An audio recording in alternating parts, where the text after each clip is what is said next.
Going live. Going live. Now I make sure we got sound here. All right. Yep, we're good. All right. We're live. We're live. All right, doggy. Let's get a drink here. Welcome to the live stream where we do it live. I'm Tony D, and this disobedient cur is Joan. Joan of Arc is her full name. Joan of Bark, I should have called her. I missed that pun. We're here to do it live on Hollywoke Hot Take Live. For those of you who have never seen it, Indie Phantom is here. That be woke times ahead. There be woke times ahead, matey. Yes, there be. Yes, there be. Indie Phantom. Shut up, Joan. All right, yeah, you got to sit on my lap, make me hot. Sure. We have the air conditioner on. So are you cold? I'll put the blanket on you. You want the blanket? Or you just want attention, probably. Anyhow, yes, there be woke times ahead, as there have been for ye and I, if that's pirate speak, for a long time. Oh, let's correct the chat here. Okay, so live chat. All right, I got that right. Controls for YouTube tonight finally fixed. I don't know what happened. They moved the button on me. I couldn't find it. And then today I just found it. It's like on a different page. Meant to say, thar be woke times ahead. Brutal autocorrect. Yeah, if you're on your phone, it's worse than if you're not. Thar be woke times ahead, matey. The pirates weren't woke, that's for sure. Oh, they were some of the least woke people. They were very based. Very based. And they believed in democracy. They truly did. And a hierarchy. So very based. Very based in their own way. But very murderous and crazy and smelly, I would say. So what happened this week? Well, I had quite the week. I started out with an interview. A fan of mine who's in high school interviewed me for a project on Zoom, so we did that. Then on Tuesday, I did the Indian Mills Historical Society. I did my talk on how to hunt the Jersey Devil. Then on Wednesday, I did Senior Center. Then on Thursday, I went to the, I believe that was the brewery, yeah. Armageddon Brewery. That's in Summerdale. And that was fun. We did trivia, Jersey Devil trivia. And I did my talk like in between trivia rounds. So there weren't a lot of Jersey Devil questions. I was the bonus question and tiebreaker question, so the guy who ran the trivia just handed the mic to me and trusted that I knew enough about the Jersey Devil that I could come up with a question. So that was fun. And then Friday, I went to the Stratford Senior Center, it's not like a home, it's more like a rec center for the seniors. So the seniors came in and they had hot dogs and macaroni and cheese from Costco. Let me tell you, the macaroni and cheese from Costco, top notch. Wow. Now, I'm okay with mac and cheese. It's fine. You know, I'm not like dying for mac and cheese normally, but after having a Costco mac and cheese, I'm like, oh, I had like 3 servings of it. It was so delicious. Plus Costco hot dogs. That was a fun day. Indie Phantom. Was Zendaya a singer? I know she's in a new sexy movie, minus going nude, so pointless, really. She was hot on a red carpet, though. You know, as far as I know, I've never seen a music video or a song where she's singing. I don't think so, but I wouldn't be surprised. I mean, she's got that kind of look, right? She could be a singer. Indie Phantom, mac and cheese when it was real, when it was really good. Um, so I don't think she was. Maybe she was a singer, but I don't remember any of her albums if she was. I think she's just a model, or was. But in this Challengers movie, my understanding is the plot of the movie is when she is young, she lets two guys rail her, and then she ends up with one of the guys, and then years later, the second guy comes back into her life, and then the question is, will she get railed by a different guy, or both guys again, or will she stick being railed by the first guy? To which I say, what the F are you doing, Hollywood? There's no nudity in the movie, and you're going to do a movie like that? I mean, there might as well be nudity in the movie. Like, you're trying to sell us on the whole throuple idea? No. No, that's not going to work. I mean, you people are nuts. Who the hell would want to see a movie like that? Romance movie, maybe. Maybe. For women. Women like romance movies. I don't think not a lot of women. I shouldn't say all women. Some women. But I think most women want one guy. And the kind of women who are going to go see a romantic movie, I don't think they're that greedy. They don't think, oh, wouldn't it be great to get railed by two guys? I don't think I think that's too much for a lot of women. Like the majority of women. Indie Phantom. Hollywood threesomes, two guys, of course. Yeah. Yeah. Oh, if it was two women, now we'd never hear the end of it. Oh, it's such a sexist movie, The Challengers. What sort of woman would be in a three-way with a couple? Ah, it's so disgusting, that man.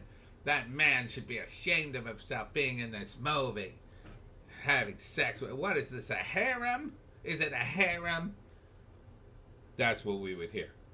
You know, especially if they were really hot. Yeah. The Sam Kinison story. Indie Phantom. Well, women want multiple guys, but not at the same time. Correct.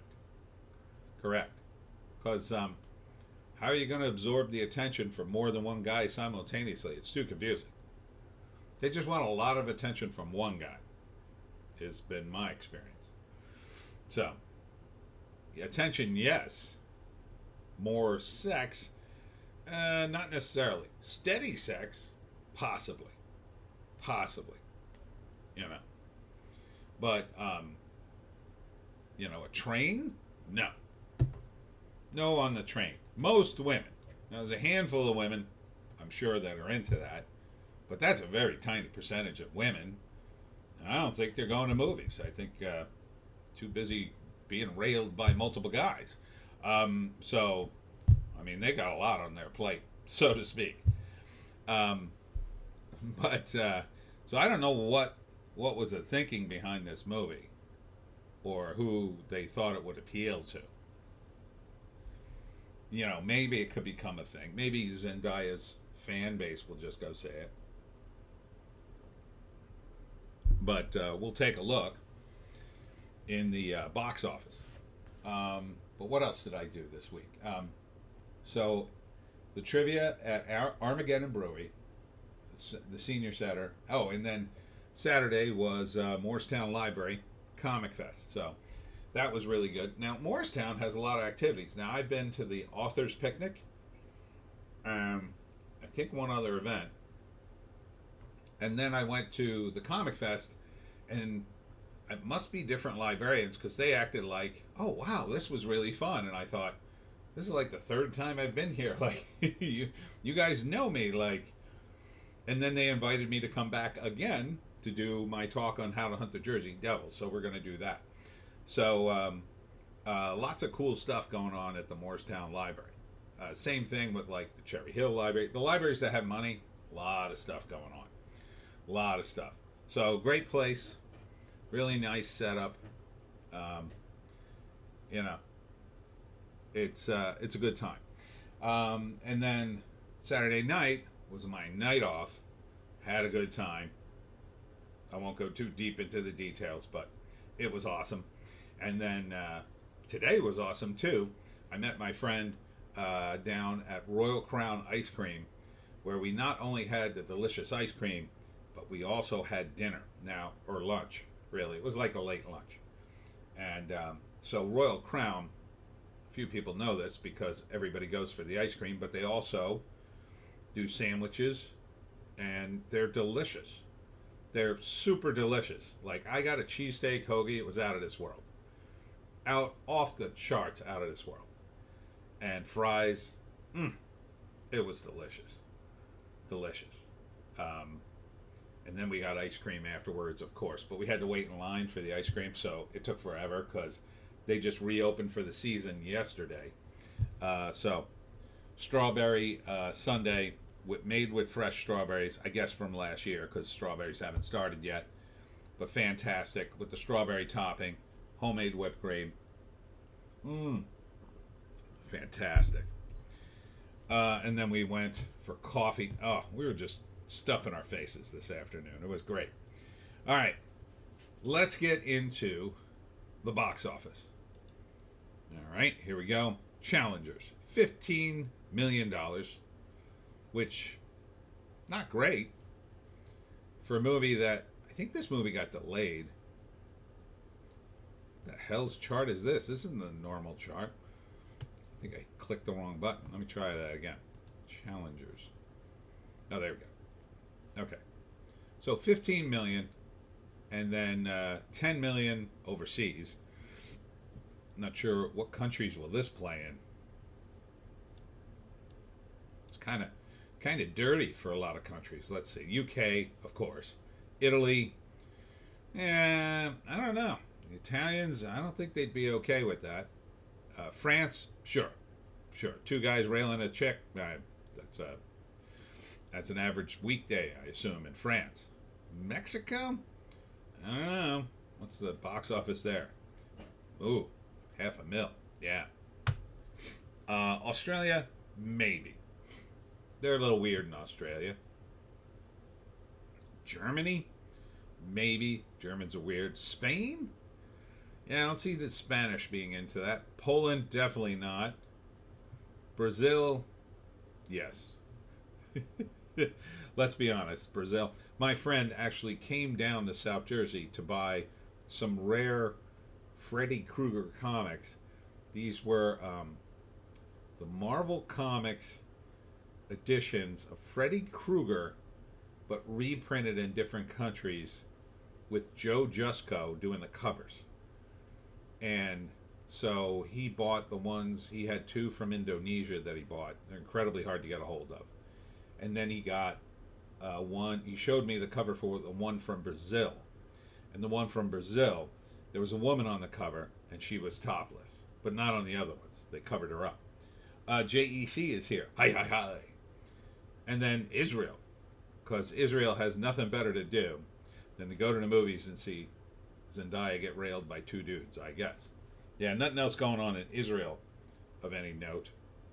So I'm sure the decline of Western civilization, the Israelis might want to peek in and see how that's going. So yeah, 15 million. That's not a lot of money. I assume, let's see, is there a, it's probably not a budget. Oh, there is a budget. 55 million. That's kind of high for a movie that doesn't have any effects. So 15 million, say 25 this week means at best you might get 12 next week or next weekend. So you're looking at 37, then 6, 43, then 6, 46, then like 1, 47, and then the rest of the week maybe just crack the production budget, but that ain't much, and it might even drop deeper than that. And it's an Amazon release, so people might just wait for it to come on Amazon. I don't know why they would greenlight a movie like this, other than Zendaya's in it. I guess Zendaya's carrying the whole movie herself. Kind of a bad move, in my view. If you were going to pick a movie that you had to carry all by yourself and you're Zendaya, I wouldn't have picked something like Challengers, because I think that's too much for the audience. I think they'd want something more traditional in the romance department, something dramatic. Yeah, there could be two guys that she's trying to figure out which one she's going to be with, but when, she's with both guys at the same time, yeah, that's too much for the narrative. Indie Phantom, it's Amazon too. Yeah, it says here MGM Amazon, but I think it got a theatrical release, so it must have if it's on the numbers. Indie Phantom sounds like a space movie. You know what? A little bit. There's a DC comic called Challengers of the Unknown. That's what I instantly thought when I heard it. I was like, oh, are they making that comic? That didn't involve two guys railing a chick. So I just think it's a dumb movie to greenlight. But this is Amazon. They seem to go from, hey, let's greenlight Reacher to, oh, wait a minute, let's greenlight Rings of Power and waste all our money. Number 2 is Unsung Hero from Lionsgate. What was this? I'm not sure I remember this. Indie Phantom. I had no idea what it was about until seeing some reviews. Yeah. Unsung Hero. I don't remember this. What the hell is this? Did I look at the trailer for this? Daisy Betts. Who the hell's Daisy Betts? I don't even know that actress. Directors: Richard L. Ramsey and Joel Smallbone. Writers: Richard L. Ramsey, Richard Ramsey, and Joel Smallbone. Starring Daisy Betts, Joel Smallbone, and Curry Lee Berger.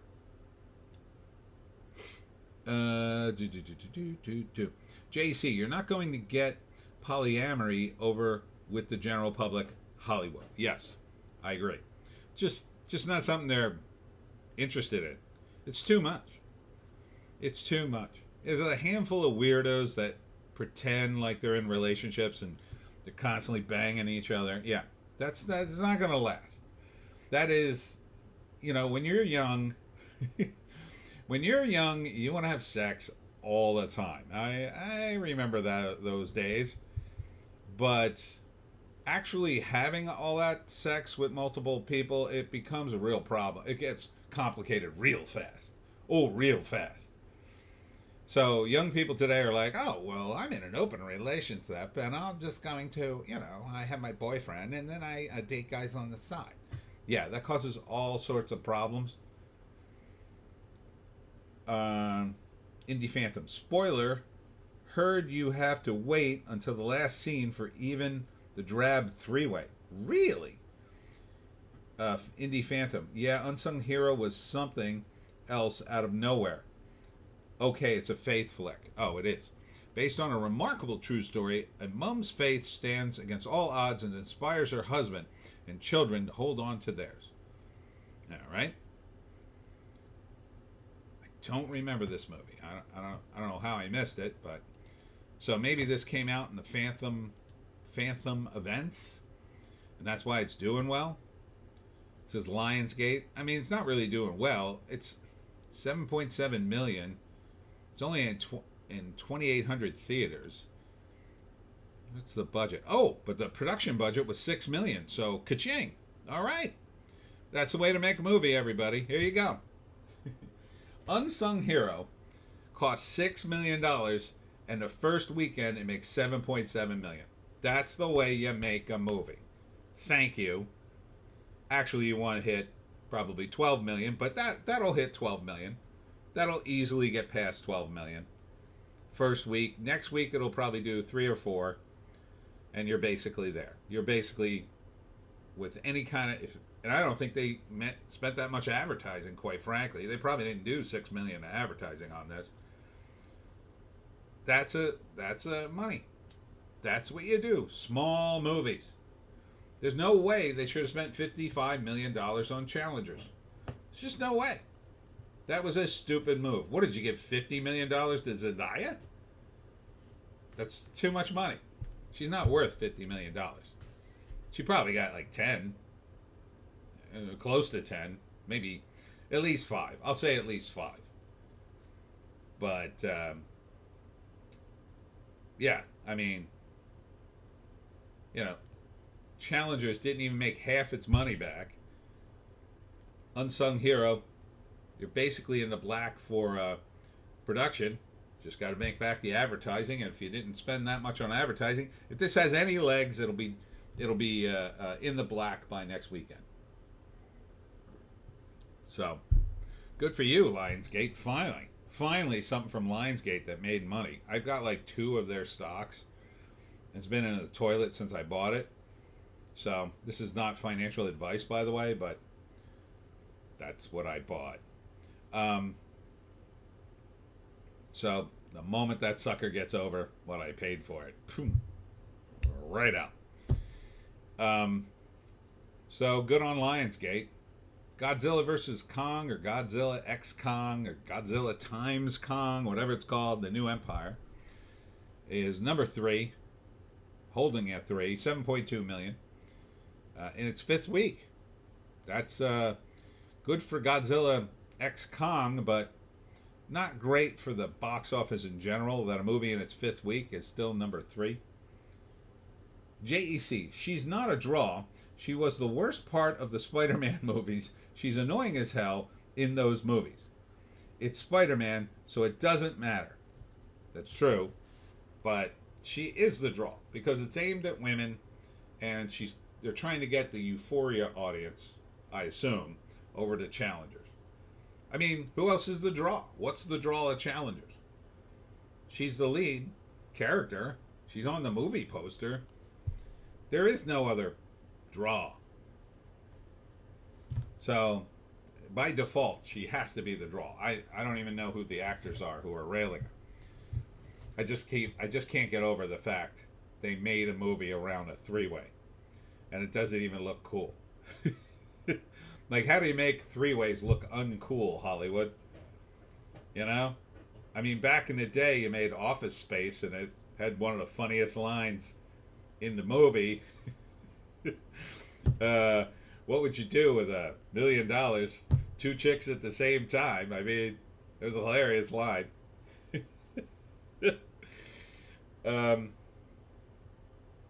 Number 4 is Civil War in its 3rd week, dropping from 1. Somehow it was still number 1 last week, to 4. 7 million. Well, I mean, it could be doing worse. 67 million worldwide, $50 million production budget. Okay. So, we made the production budget, but it's probably not the rest. JEC, women don't care about her. Boys are the ones going to see Spider-Man. They're trying to make her a thing, but she's DOA because they made her unlikable from the get-go. I thought, as MJ, I thought she was a little annoying, but not as annoying as she could have been. Like, I felt like they kind of went down the same old path of like, oh, MJ's an empowered woman, but, since they made her fall in love with Tom Holland, she did, to me, have an air of vulnerability that made her more feminine. It made her, to me, more believable because it felt like her empowered woman shtick was mostly a shtick. Because deep down, she was an actual woman who loved men and loved Peter Parker and just fell deeply in love with him. So I think that's a credit to her acting ability. And I thought the movie was fun. I didn't find her as annoying as she could have been. I felt the Flash was a little more annoying. Flash Thompson. Um, he was kind of annoying. He wasn't the Flash I wanted. I wanted like a big bruiser jock, and they just got some rando. The actor's not bad. He just didn't come off as Flash Thompson to me. You know, Zebek's Demise is here. People actually wab. I don't know what is wab. Holly M is here, just popping in for a couple to say hi. Hi, Holly. Zebek's Demise. Ant to see that crap? What? Zebek's Demise. Sorry, that's a bit of a mess. Everybody's having problems with the autocorrect tonight. Indie Phantom. They did the movie Threesome with Lara Flynn Boyle and a Baldwin brother and a guy from Dead Poets in the 90s. Was a flop, I think. I guess that was when Lara Flynn Boyle was still a smoke shop. Interesting. Was there nudity? Important. JC. She was totally insufferable. Hated her as soon as she stepped on screen. I turned the channel when she pops up. All right. You hate Zendaya as much as I can't stand Natalie Portman. Zendaya is your Natalie Portman, JEC. That's the way I feel about Natalie. Moment I see her, oh no, why, Lord? Why is Natalie Portman on the screen? Why does this keep happening? But Civil War somehow keeps making some money. Not a lot. So I don't think it'll break even. Maybe. If they didn't spend a lot of money advertising. But it seemed like they beat the drums pretty hard on this. So I can believe, an international box office, they probably spent $50 million promoting this thing. Probably. What's the international here? Yeah, and the only place where they buy this fantasy is in the UK, it looks like. It's not going to China, which is funny because I wonder if the Chinese would let this movie go in. Maybe not because it's a revolution attacking the government, but still, though, it makes America look bad. You think the Chinese would be like all over that. Let's see. I guess there's all these places it's already premiered. India, still don't have any Indian numbers, which drives me nuts. JC, Natalie Portman is actually attractive and has actually been likable in movies at some point. She's good in The Professional. Yeah, I guess. She just annoys me. Indie Phantom. As I recall, no nudity from Lara Flynn Boyle. Remember her in The Temp? She was Psycho Chick stalking Timothy Hutton. Hotter Days. Ooh. Was she naked in that? There ought to, without going to Mr. Skin, there ought to be a rating on the IMDb for nudity. Should just have a little symbol. A little pair of boobies. Nudity. Nudity. And you should be able to sort the movies by nudity. How much nudity do you wish in your films? That's the future of AI. Ooh, I would like more nudity in this movie, please. I'd like to watch this cheerleader movie, except everybody's naked, and you turn up the nudity, and it's the same stupid movie. It's just, I don't know. All the actresses are naked. I bet the AI will be able to do that with old movies, right? You'll be able to go, rent a movie what are they called? That cheerleader movie, Take It On or something like that. And then, Kirsten Dunst or whoever the hell was in it be completely naked throughout the movie. It'll be the same dumb movie. They'll still be talking like they have clothes on, but just all the girls will be naked. And then you'd have to have an adjustment on the AIs, just the women. I don't want to see the dudes flopping around there. I just want to see the women naked. But it's the same movie. It will be so desensitized to nudity. Imagine you do that. You watch your Netflix and you set the AI. All the attractive women should be naked whenever I watch a movie. And you do that so often, you're completely desensitized to it. And then you go out and you're like walking around, and then an actual naked woman comes walking by, and you're so desensitized it doesn't even register. Oh yeah.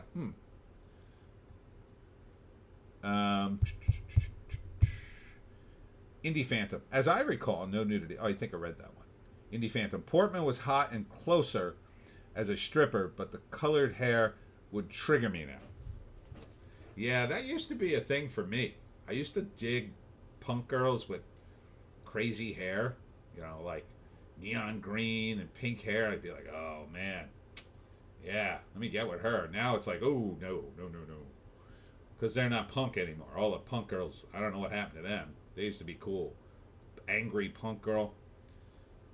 Don the Second. Sounds like a skit. LOL. Yes. So yeah, Civil War kind of probably limping along to make most of its money back, I guess, but not a good movie, I would say. Zevek's Demise. Colored hair girl is a sign of mental illness now. It certainly is. Yeah, it's a huge red flag. I mean, in some ways I'm grateful because that makes it a lot easier to spot the mental ones. Although now I'm too old to be dating a girl with hair, streaks of color in her hair. I'd be like, what the hell are you doing? By the way, there is a great advantage to dating within your age range, fellas at my age. The women are less crazy.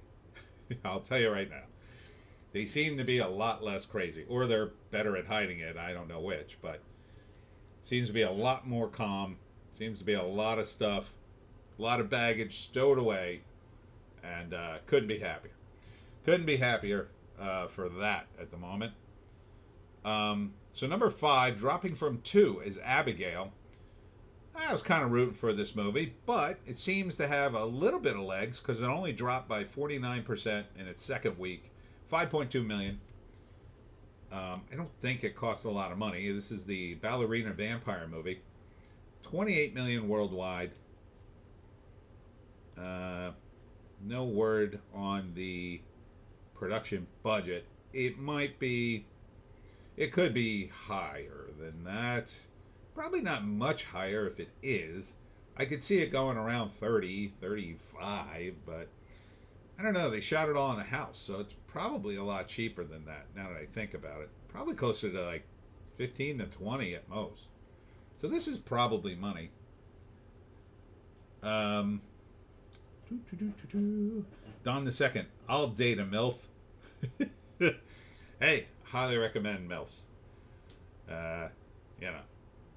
In certain circumstances. Although some of them, if you got kids, you should be taking care of your kids. Some of them, like, they're a little too hot to date. Like, okay, where are your kids tonight? Oh, let's not talk about that. Feel like you should know the answer to that question. But depending on their age. But yeah, the MILF side date, their kids are grown, so at my age. All right, number 6, The Ministry of Ungentlemanly Warfare. I think Alan Ritchson really torpedoed his career coming out super woke right before this movie dropped. I think it probably hurt him. It's like, what the hell are you doing, dude? It seems like a bad time to start bashing Trump fans or whatever the hell you were trying to do in your recent interview. Like, why not just shut up and do your movie? Your career's taken off. You're doing a show called Reacher about an ex-Marine who solves mysteries and beats the hell out of guys. Why would you want to piss off manly men who are obviously no manly men? There are very few manly men, and I don't even know you would call them manly men at all, that are voting for Biden. So why don't you shut the F up? I don't know. These people live in a world of delusion, I think. Plus, his co-star is Henry Cavill, and Henry has been known to be a bit based. So you think he'd shut up? I don't know. Maybe it was part of the plan. Maybe he was given the nod. Okay, Alan, it's time for you to come out as super, super woke or we'll destroy your career. But don't worry, we have a bunch of terrible movies lined up for you to be in. mostly where you're metaphorically castrated in the role, but don't worry, we'll give you a couple where you look kind of cool, and one where you are incredibly gay. I'm sure they're lining that up for him. So the Ministry of Ungentlemanly Warfare only made 15 million. This is probably the movie that Inglourious Bastards kind of should have been, in terms of like, it should have been dudes running around Germany killing bad guys from Germany. But I didn't see it, so I'm not sure. 15 million's probably not going to do it for a movie like this. This movie had to be over 30 million, I would say. There's a lot of explosions. It's a period piece. There's stunts. The story of the first ever Special Forces organization formed during World War II by UK Prime Minister Winston Churchill and a small group of military officials, including author Ian Fleming. So that's kind of cool. I kind of want to see it. Feels like a streamer, right? This movie drops on some streaming service I already had. Yeah, then I'll watch it for nothing, because I'm not paying for streaming. Screw that noise. Not paying for anything these days. Number 7, dropping from 6, Kung Fu Panda, in its 8th week. Did pretty good, $500 million. And 3.5 million this week. So no reason to take it out of theaters. I mean, what else are kids gonna see? You know, certain kid at the right age, you gotta take them to see Kung Fu Panda. Number 8 is Ghostbusters Frozen Empire. This was a lackluster outing, I think. 187 million. That doesn't sound like money to me. Not with a movie like this. Yeah, the production budget is 100 million. I think it might break even. Don the Second. Yeah, streaming isn't worth it. Indie Phantom. It is online in a few days. Really? Already? That there be a download ahead, matey. Yar. Yar. We're doing pirates today. Yeah, Ghostbusters is going to be on Max. I still haven't even watched the first Afterlife movie. I kind of want to see Afterlife still, but... And then this. I mean, it was such a turnoff to find out there's a lesbian love scene in it. I don't want to see that. Not with a kid, and not with Ghostbusters. Like, it's so inappropriate. Why? Why would you put that in a Ghostbusters movie? How do you think you could even make that work? Ghostbusters is supposed to be the silliest, stupidest, crazy movie you've ever seen. And you're wasting time on screen. Every minute on screen is precious. And you're going to waste my time setting up characters who are lesbian and fall in love. For what? Where's the comedy in that? Where's the comedy? Unbelievable. JC, the Frozen gimmick was a weird direction to take Ghostbusters. I'll say this, at least it was a direction. You know? Partly, I think, they wanted to take advantage of creating some new outfits for the Ghostbusters, and it gave them an organic way to do that. But I don't think that was the issue so much as, number one, too many characters. I mean, it's just, I could just see from the trailer, there's way too many people in that damn movie. Like, who is it? Who is even the main characters in that movie? I don't know. They sidelined the girl from the first movie. Doesn't make any sense. Indie Phantom. I totally forgot there was a new Ghostbusters already. Yeah. Yeah, it just kind of limped in the theaters and limped right out. Don the Second. I literally watch YouTube streams or use special websites allegedly. Yar, matey. Yar, yar. Indie Phantom. Fell asleep 10 minutes into Afterlife. It's a shame. And not hot lesbians either. Yeah. Yeah, if you're going to do funny lesbians and Ghostbusters, it should have been a bit where Venkman is hitting on some hot bikini model, and then she She doesn't want to. She pretend she's nice to him, and then they get back to her place, and her wife is there, and she's a hot bikini model too, and they want nothing to do with Venkman, and they start making out, and then Venkman's kind of got to awkwardly leave or something, and even that would be, although that would be kind of funny, it's like, what does that have to do with Ghost? Like, you got to get characters in trouble, like fun kind of trouble, in over their head. Hollywood just doesn't know how to do that anymore. Everybody who has sensibilities in Hollywood are so warped themselves. I mean, like, personally warped. They have no sense of what regular people do. Like, in Ghostbusters, there was a real sense in the first ones. They were kind of regular blue-collar Joes that removed ghosts. That was the interesting thing about them. They were kind of blue-collar. Ray Stantz was a sort of blue-collar guy. He was a bit of a geek, but he had this sort of practical knowledge with Egon of making this ghost containment thing and build this small business. And there's so much you could do with that, but JC, just type any movie into Bing with the phrase watch online and you can find anything. Yeah, but I kind of don't want all the viruses that come along with that, but I know what you mean. JC, I mean, maybe if one of the girls fell in love with a ghost girl, that might be something. I think that's what happens. She is a ghost girl, but it's a lesbian thing, and it's like, it's just dumb. Like, I don't think that's funny or interesting. Like,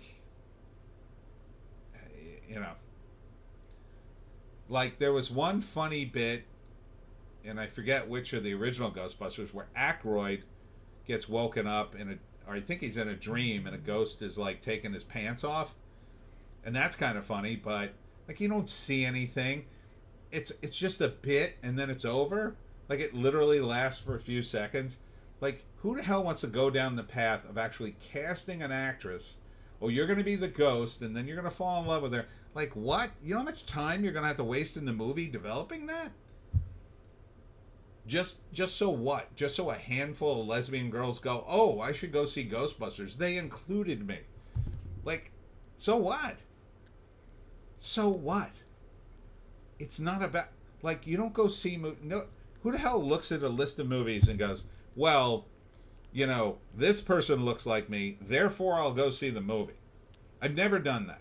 I never said, oh, here's a overweight Italian guy, he's going to be in a movie, I guess I better see it. Like, that's not a reason I go see the movie. I go see the movie if it has an interesting premise. That's it. That's the only reason to see the movie.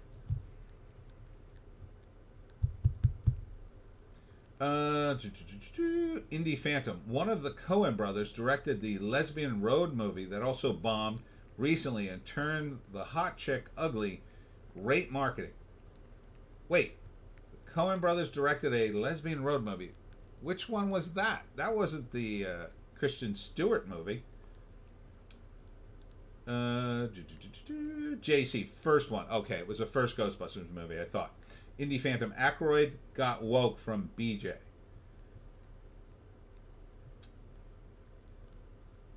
Oh, right. He got woken up by it. Okay. Zevix the Minds. LOL. JEC. Maybe if the whole movie was the ghost girl and the girl, but then why have Frozen stuff? Why have it be Ghostbusters at all? Yeah. It should have focused on whatever demon was coming to New York, and the Ghostbusters have to gather their forces to fight it, and that's it. That's what the focus should have been. Like, unless there was some kind of tie-in at the, like, it's too much. And you've got the old Ghostbusters, the new Ghostbusters, and then you add Patton Oswalt and Ninjani, what's his face? Too many. Indie Phantom, Drive Away Dolls, not the Stewart one. Oh, yeah. I did see the trailer for that. It didn't look awful. I didn't think they were lesbians in that one. I guess they might have been. It's like the two girls get a rental car with like a body in it or something, right?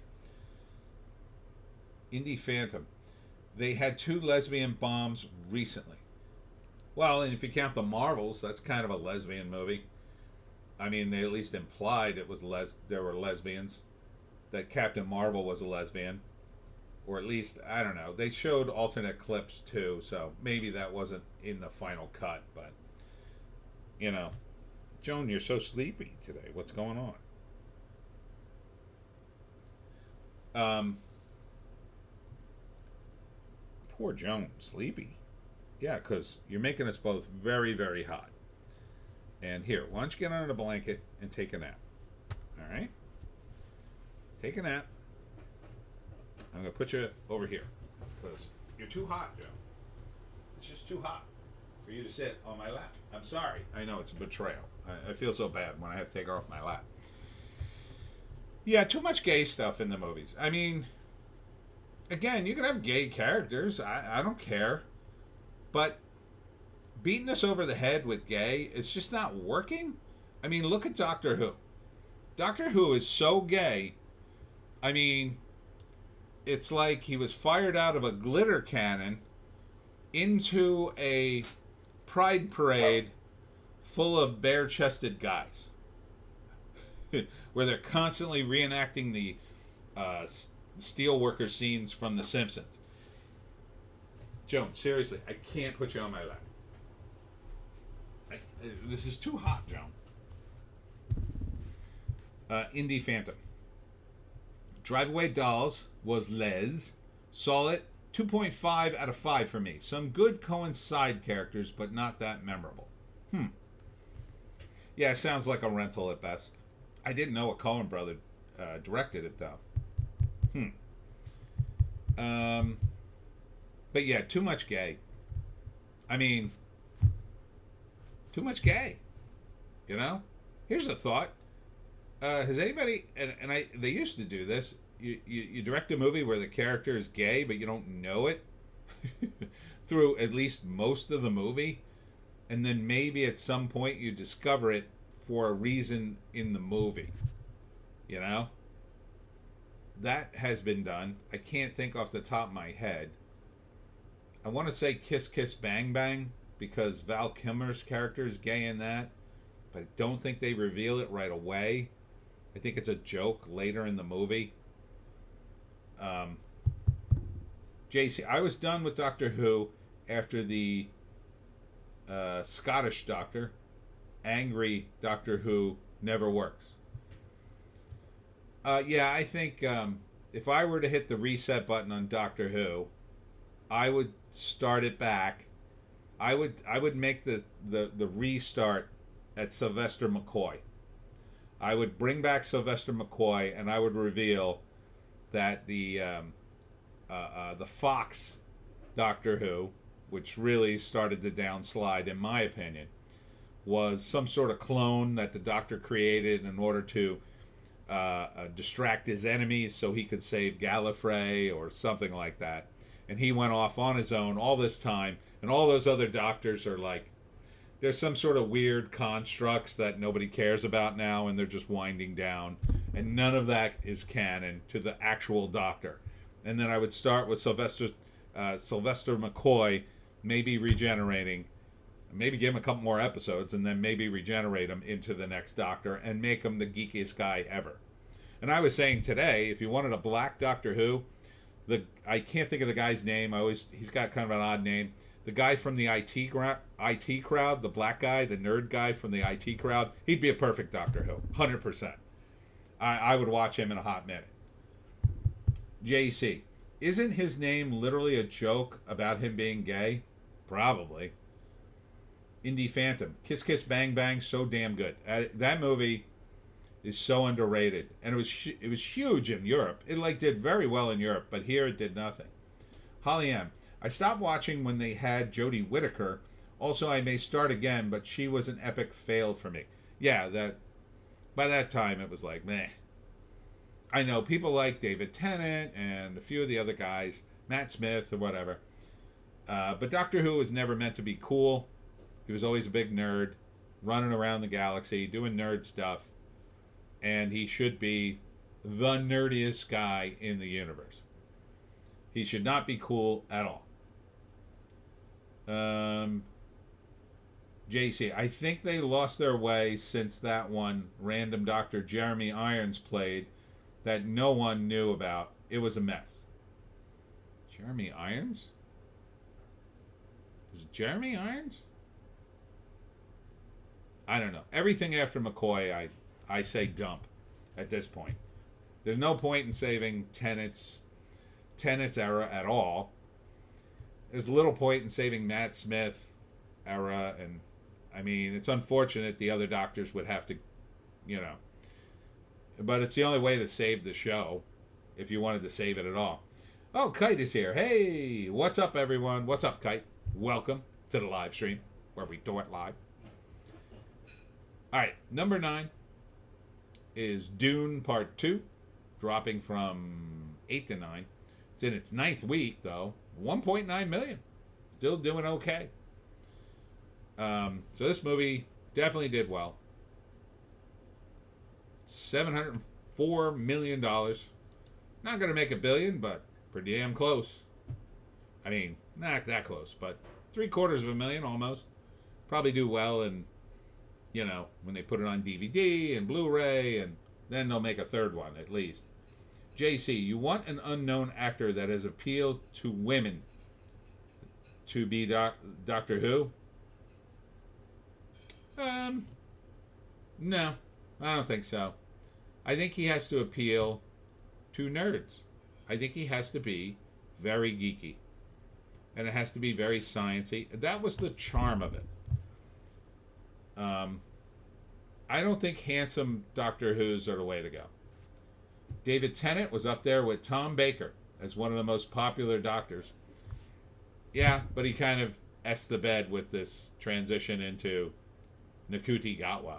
Yeah, I don't... Kind of screwed it up. He had some good episodes, but I don't care. If you're going to fix the canon, you have to make some deep cuts.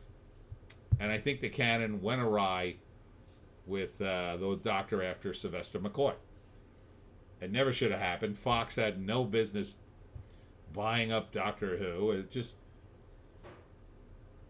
Holly M. Tennant is my fave. I know. People like him. People like him. But I think they would like another curly-haired doctor or a Mo Howard haircut dude or whatever. Whatever. Or just something totally original, but something very geeky. JC, the writing needs to appeal to nerds. The Doctor in current years should appeal to women. No. I disagree. Whatever it is, it's niche. And Disney or BBC or whoever, if you want to make it a broad appeal, keep doing what you're doing. It's ruining the show, but it's somewhat a broader appeal, I guess, because it's not the Doctor doing anything science fiction-y. It's the Doctor doing whatever's popular at the time. They think being super, super gay is popular, so here they are with their gayest Doctor ever. And he's going to raves and doing the gayest things ever. So who cares? Who cares? But yeah, I mean, you can make a Doctor who's handsome and sweeps women off his feet and all that kind of stuff. Yeah, that'll be a broader base for an audience, but to me, that's not Doctor Who. Doctor Who was very niche. It was a charming show. It was mainly for kids and nerds. You have to bring it back down to earth, or it'll never be the same. It'll never be good unless you bring it down to what it was, because it'll always be, you need very nerdy guys write the damn script, and they just don't have them anymore. Indie Phantom, is Dune 2 the end of it? Heard there's another part, maybe. Well, there's more books, but I read the first book when I was in college, and there was a lot of talk about Frank Herbert in those days. And what the nerds would say back then is Dune 1 is amazing, the second book's okay, and then it goes downhill from there. And then Dune 3 is like, what happened? And then there's a few, I think there's 5 books at least. So the word is, I believe they're going to make a third Dune at least, possibly more. And I think they have a Dune TV show in the pipeline, but that takes place in a different time period. So they're going to do at least, I think, a Dune 3. I think they could make it work, but I think they should probably end it there. But just because it's not that great of a book doesn't mean you can't make it work as a movie. So it could work, but that's more to put on the writer and director to kind of fix the book so it feels epic enough as an ending. But like Return of the Jedi, if you just have a lot of closure and it's mostly comports with the previous movies, I think it would be fine if they ended it. Now, if they do it in such a way that they're ready to go and tee up number 4, I think that would be a disaster. But if the movie does any business, I think that's exactly what they'll do. Zevek's Demise. Never gotten to Doctor Who more than the theme song. JC, just say it was a fake tenant from the episode. Honestly, you should just cancel the show. Yeah, you should probably just put it on the shelf and, just like Star Wars and everything else. You should probably just cancel it all, put it away for 20 years, and then reboot the entire thing in 20 years when people are sane again. LeMay. Hello, LeMay. A handsome, witty man will appeal to women and men. Yeah, I guess, but, it's too broad. I think, with Doctor Who, it's got to be nerdy or it's not Doctor Who. The audience of the current version of the show was largely women. The version from the 60s and 70s were children. Yeah. No, I agree with you. Women love Tennant. He's no Brad Pitt. He just has the charisma. Holly M is out. Night, folks. Good night, Holly. I totally agree with your assessment, JC, but it's just not what I want. But, I mean, if you're looking strictly to make money, sure, you could do it that way. But I think, look, book publishing did something similar, right? In the 70s, they had books for men and books for women. Sometime, I don't know, I'll say in the 80s, late 80s, early 90s, book publishing started leaning heavily into the women's market for books. And once they did that, they kept leaning into it because there was tons of money in it. And you can understand that up to a point. But now they've leaned so heavily into women. Everybody in book publishing are women. They're almost all women. They've completely taken over the industry. All their books are for women. Everything's women in the book industry. And these women sometimes sit around and go, why don't men read our books? And I've worked for some of these publishers, and I tell them, the reason men don't read your books is because you don't write them to appeal to men. And then when I pitch them stories that I think men will like, they go, no, men won't like that. Please make it like this. And then they tell me how to correct it, and all the corrections are about stuff women like. Oh, there has to be more romance in it. Nobody wants to read that kind of story. No. Men don't want romance in their stories. Not really. Maybe a little, maybe like a couple of paragraphs. You bang, James Bond bangs some hot chick. Like, that's the level of romance guys want in their, books.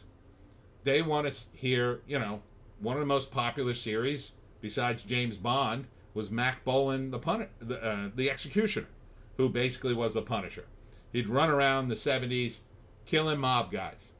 And the books were about how he used guns and what guns he was using and how he set up guys to be killed, and it was action, and yeah, there's some sex in it somewhere, but it wasn't about that. Women are about the romance and the description and the wind up, and it's all very epic, and and look, women are allowed to like that. That's fine. But men don't like those kinds of stories. They want stuff to happen. They don't want to hear a big wind up. They want to get to what the F is going on. When is he going to kick down the door and save this girl or kill this dude or whatever?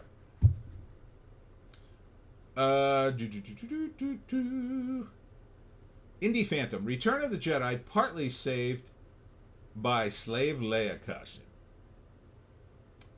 LeMay, yep, too many female YA books. Oh, the industry's just choked with them. Go to book Twitter sometime, and these women can't get enough of them. But they also complain, oh, all the books are the same. Well, yeah, they're all the same. Oh, there's a woman, and her dad won't let her date this boy in the other farm, and she loves horses, and she's going to join the rebellion and then get the boy of her dreams. Like, Jesus H. Christmas, stop writing this stuff. I'm so sick of the Hunger Games and, what is it? I can't even think of the name of it now. It was a bunch of the Maze Runner, all that crap. It's like, okay, you're reliving your high school fantasies. I get it, but Jesus, can we have something different? JEC, if you do a show, you want to make as much money as possible. They're not trying to make money right now, and look at the problems we have. You can have smart writing men like, and a lead women like. Yeah, you can. Indie Phantom, Tony, you should do another theme show on man cave movies. Ooh, that sounds like a good suggestion. I need to watch your Vigilante episode next, which should be great. All right, we'll do that next week. What's next week look like? Let me see. Yeah, no, I got time to do that. All right, so next week will be man cave movies. The manliest movies ever. Next week. Stranger Mosh is here. Hello, Stranger Mosh. I'd say men don't want romance in their stories, but men enjoy heroic romance. Yeah, but short. Like, women want a big wind-up on that. Men want, like, he wins. He bangs her. Awesome. Like, get to it. And tell us how hot the chick is. Like, if you're going to do any of that at all. Really, men are more visually oriented. They want pictures. But if you're going to do it in prose, let me know what I'm dealing with here. She's hot. Remember the Family Guy episode where Peter was writing porn? And all he kept saying, he kept describing chicks like he had seen in movies. And it was hilarious, but it was kind of true. Like, it was Peter Erotica. And it was kind of true because he would, like, describe it like, the chick was hot like Susan Day in that movie where she's naked. And it was all about, like, you getting a visual picture in your mind of how hot the chick was. Not like, a big romance. JC, men want to get the girl after accomplishing their goal. Yes. I skipped LeMay. LeMay, Model Land was unhinged but interesting. What is Model Land? Was that a movie? Model Land. Joan, you're killing me. I gotta get you off my lap. You're just too hot, babe. Here, why don't you go walk around and do something? Oh, Jesus. Oh, that's so much better. Oh my God, it's so much better. Indie Phantom, cool. There be manliness ahead, mateys. Yeah, I liked how chicks are described in male action and westerns. Yeah. Indie Phantom, Susan Day and look her hotness. Exactly. LeMay, Tyra Banks wrote a YA book. Does she describe herself and put, like, scantily clad pictures of herself and she's the character? Because that would work for me. Tyra Banks was pretty hot back in the day. I mean, yeah, Susan Day and the Looker's the best movie ever. Just watch Looker. It explains so much about current movies. It predicted so much. It really did. All right, number 10 is Boy Kills World. I'm glad this movie failed. F these people, because you flagged me on YouTube, you a-holes, and I was off, I think, a week or two.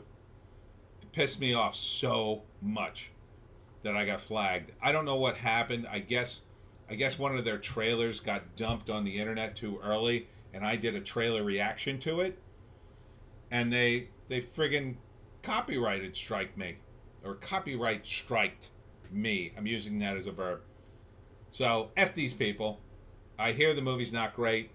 1.6 million sounds not great. I don't know what the budget on this, but I bet it was more than 1.6 million. Yeah, so this is dumb. Done. And dumb, in my view. And this is a premiere, so they're screwed. They're absolutely screwed. 1.6 million the first week, and it's in a little less than 2,000 theaters. What's this going to be next week?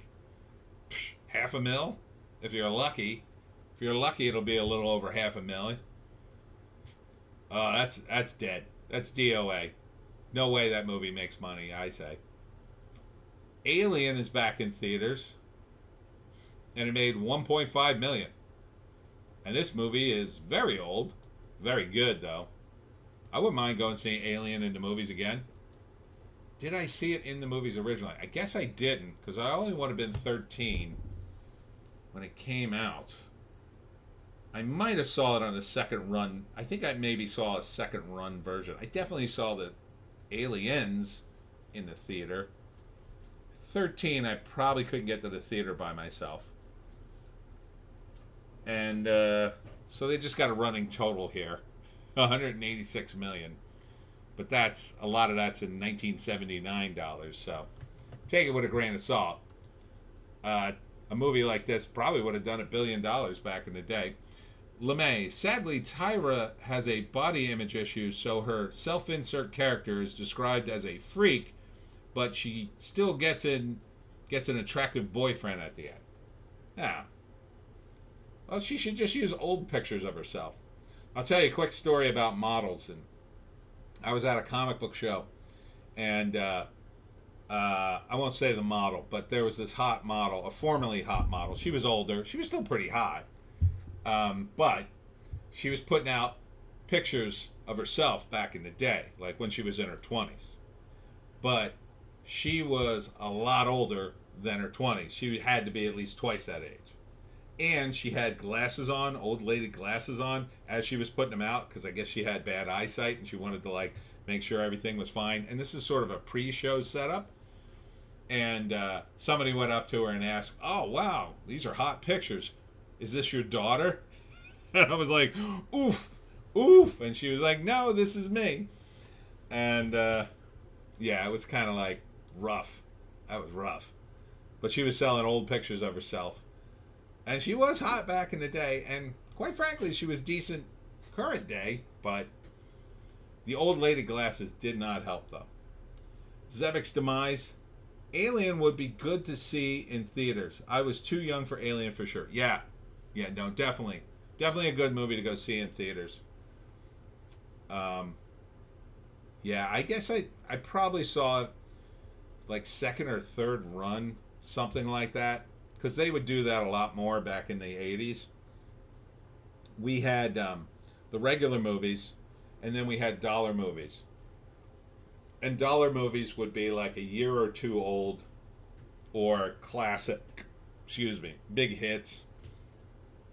And they just, I don't know what the deal was. I guess the theaters still had access to the films, and they were just sitting around on the cheap, so you could go see, like, like Star Wars came out in 77. It was in the dollar movies like in the early 80s. So like by the time Empire came out, or at least Return of the Jedi, if you wanted to go see Star Wars, and I think by then we had HBO, or was HBO? I don't know if we had it by then, but you could go to the dollar movies and catch a replay of sorry, I gotta answer this. You could catch a replay of Star Wars on theaters.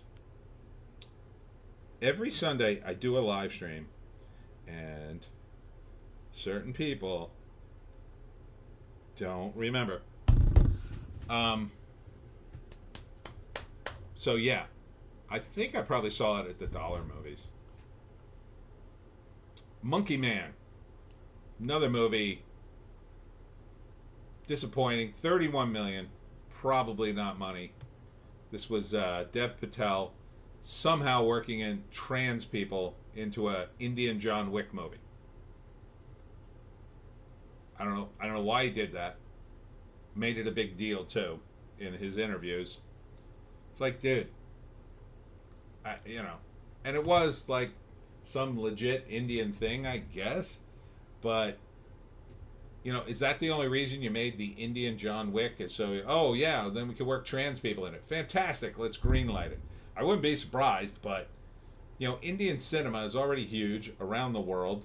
Hollywood's constantly looking to get worldwide hits and appeal to people outside of the United States.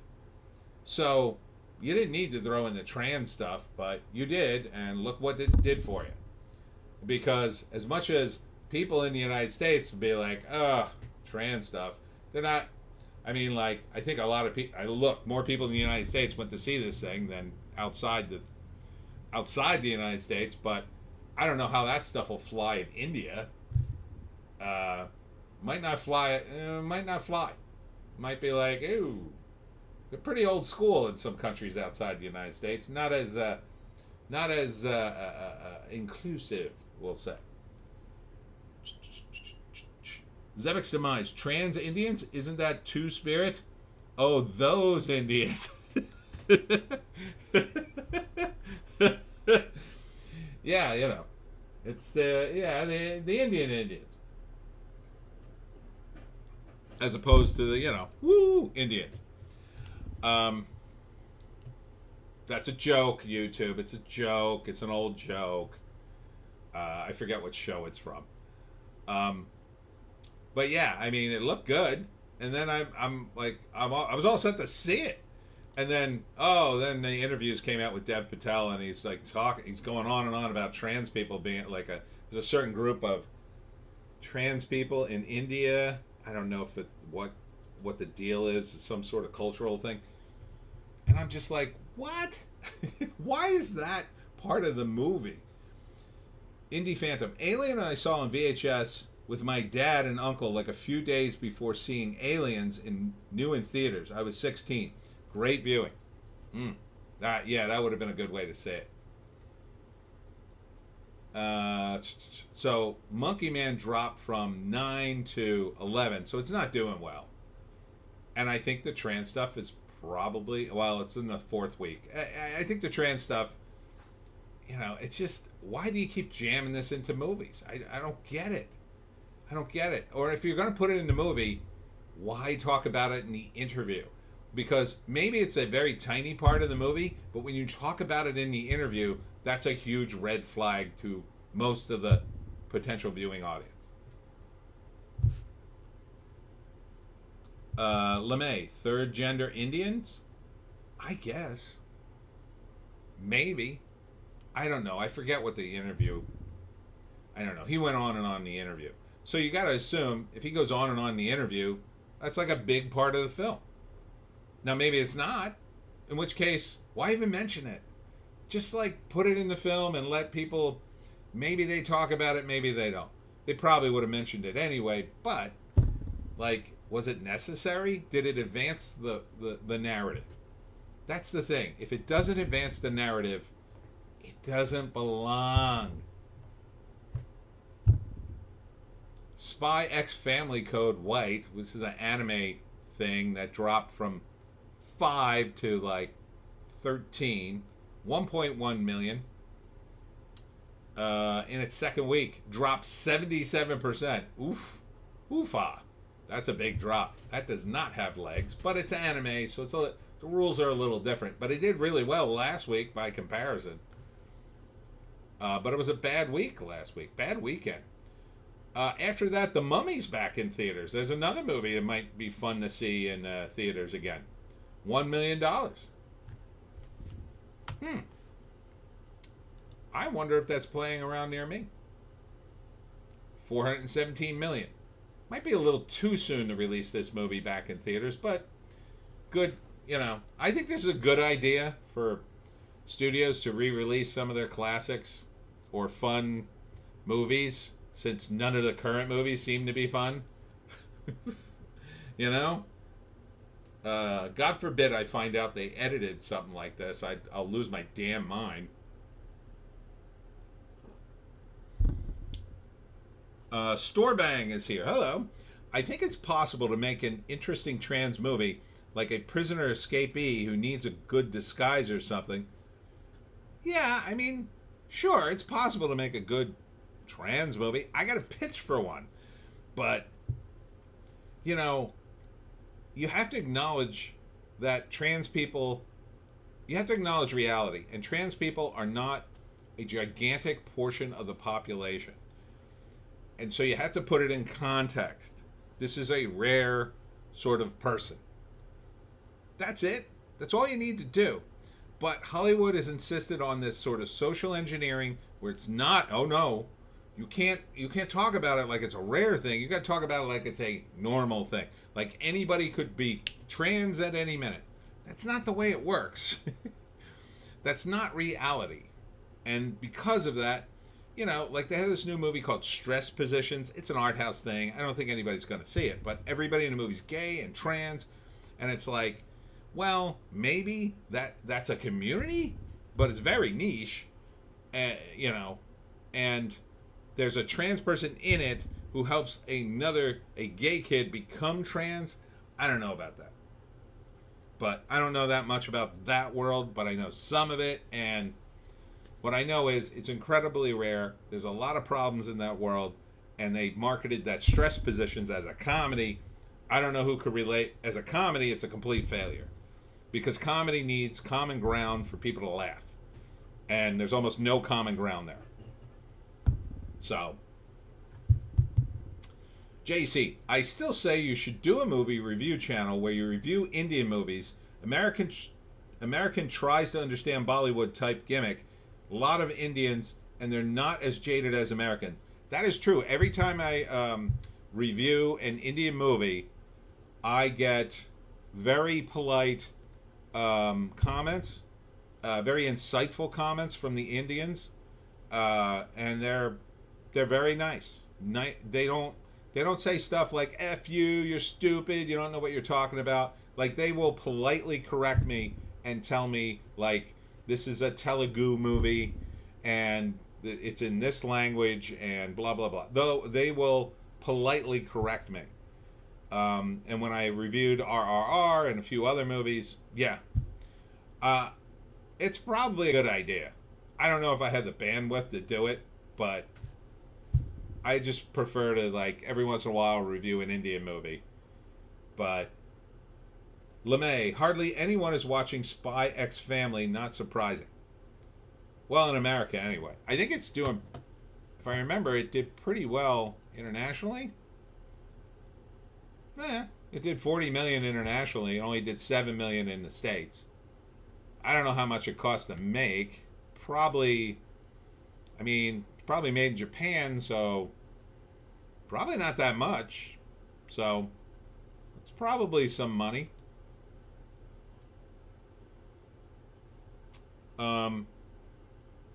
LeMay. Oh, no. I read that one. JC. Tootsie, hello. Tootsie, hello. Oh, you mean like that's a trans movie?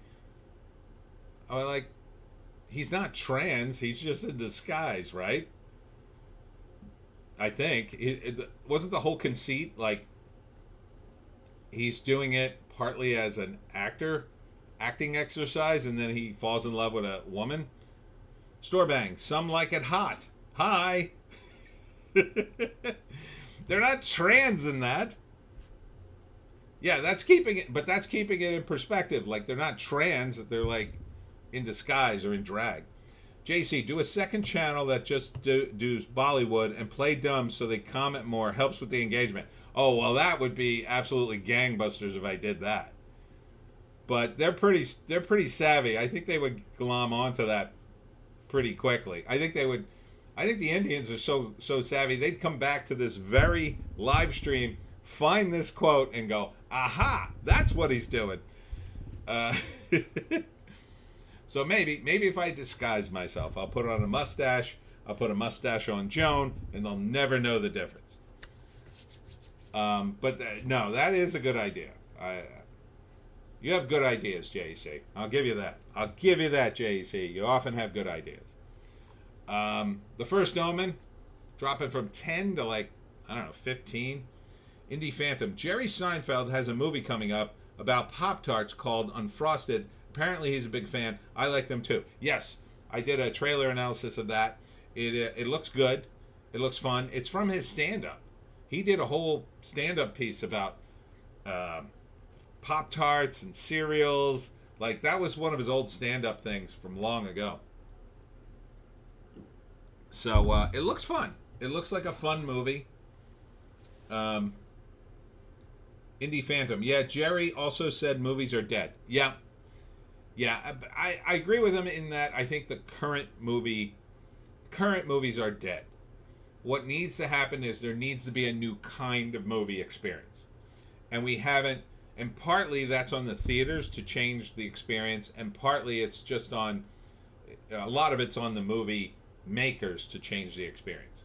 I have, as I've said before, my idea would be to take the best elements of binge watching a series with the best elements of a movie.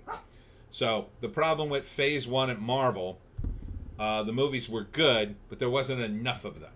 There wasn't enough material, and Marvel had a ton of material, and they could have done, like, you know, you could do 10 Spider-Man movies, and you could do 10 Thor movies and 10 Iron Man movies, and you could just do a ton of these movies, right? Because there's so much material. And there's not enough of the material, and you're waiting years between movies. The problem with binge watching is the shows end up being, the season ends up being an 8-hour movie. And in some instances that might work, but I think in most instances it doesn't. Sometimes, like with Reacher, it kind of worked in the first season. That was really good. But a lot of them, it doesn't work. It's too long. It's too indulgent. So what I would do is I would take the best from binge watching and movies. And with the Pineys, I would do, instead of doing 10-hour episodes, I would do 6 movies a year with the Pineys. But it would be like a movie, but a TV episode. So the first Pineys movie would be flat out 90 minutes, be the first book, and then 2 months later, and you'd shoot them like a TV show. You'd basically have the same production you'd have with a TV show.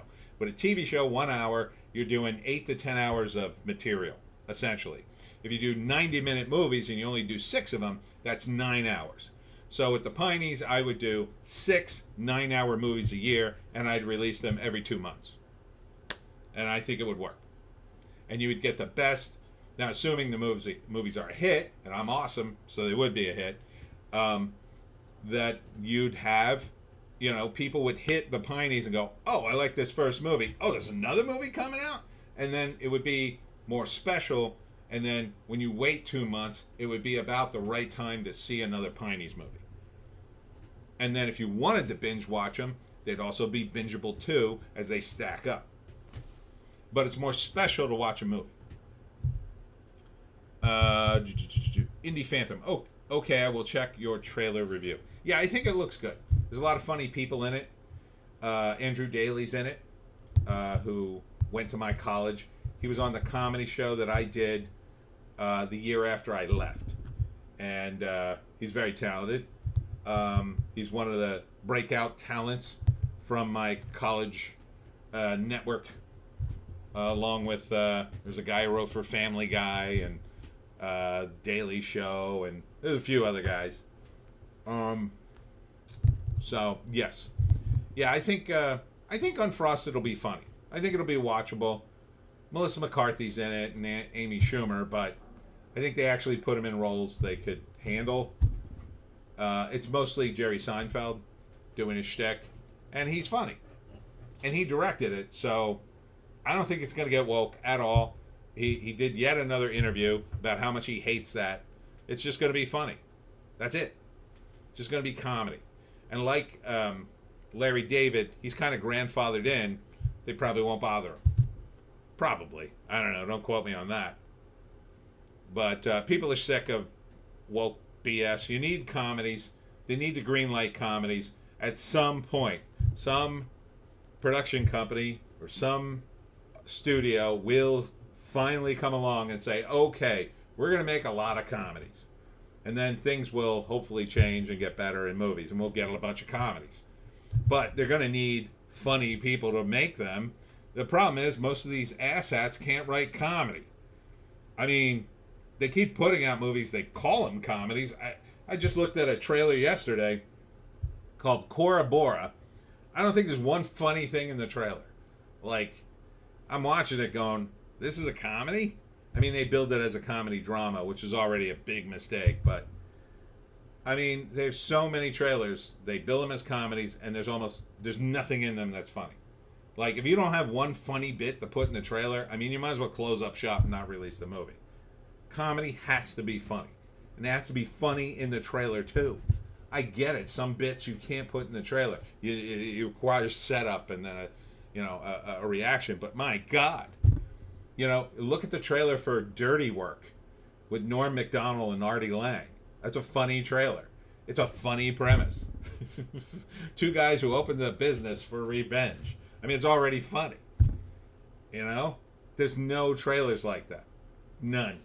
They're doing high school. Their new thing now is to do, we're doing a high school crazy comedy, except the main characters are girls, but it's the same damn thing. Well, you could do that, and there's maybe some laughs in it, but guys are funnier in that role because guys are different from women. Like, there's a new movie, I watched the trailer, it's called Prom Dates. And the setup is really clunky, and it really should be about two dudes, but it's not. It's about two women. So the premise is the two girls are best friends. Are you back there whining? What are you whining about? John, I'm doing the show. Don't whine. Bad doggy whining. Here, look. I'll give you a treat. You want a treat? Here you go. You hungry? Don't throw up again. This one threw up. Come here, you want? Here. It's a nice treat for you. Have that. God, what a baby she is. So I got distracted. Hold on.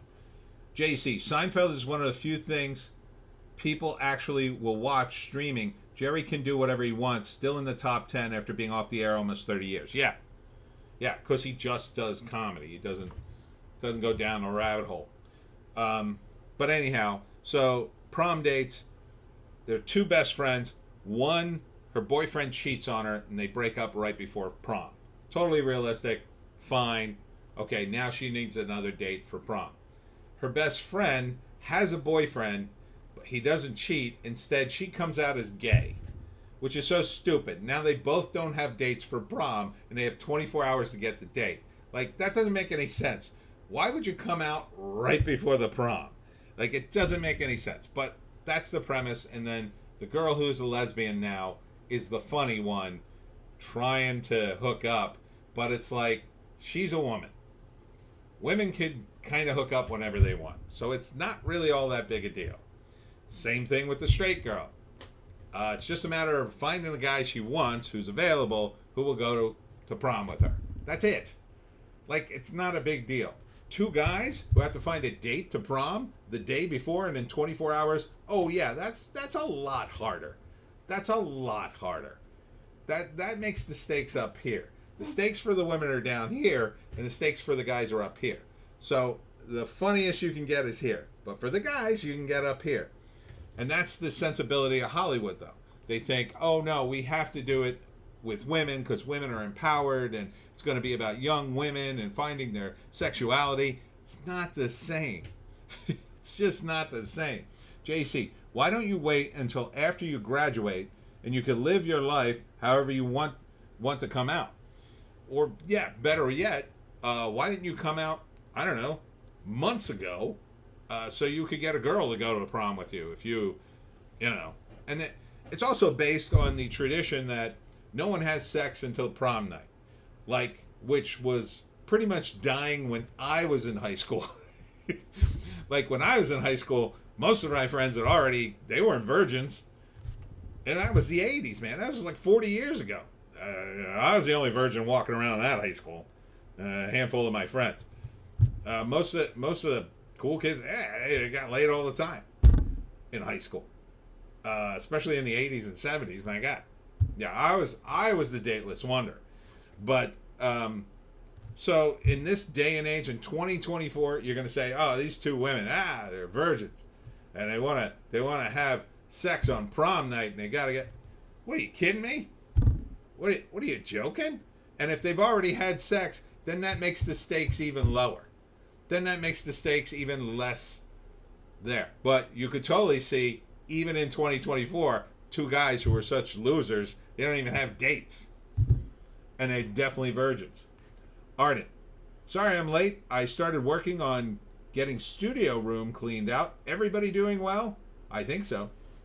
I'm certainly having the month of my life. I'm having the greatest month ever, by the way.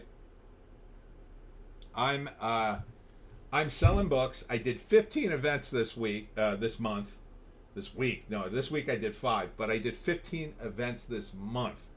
Crazy amount of events, and sold a ton of books this month, and I am rocking and rolling for May. Although I've got some holes in my schedule, but I still have time to fill that one weekend. I got one weekend empty. It's driving me nuts. Ardent, good to hear. Thank you. Good to see you.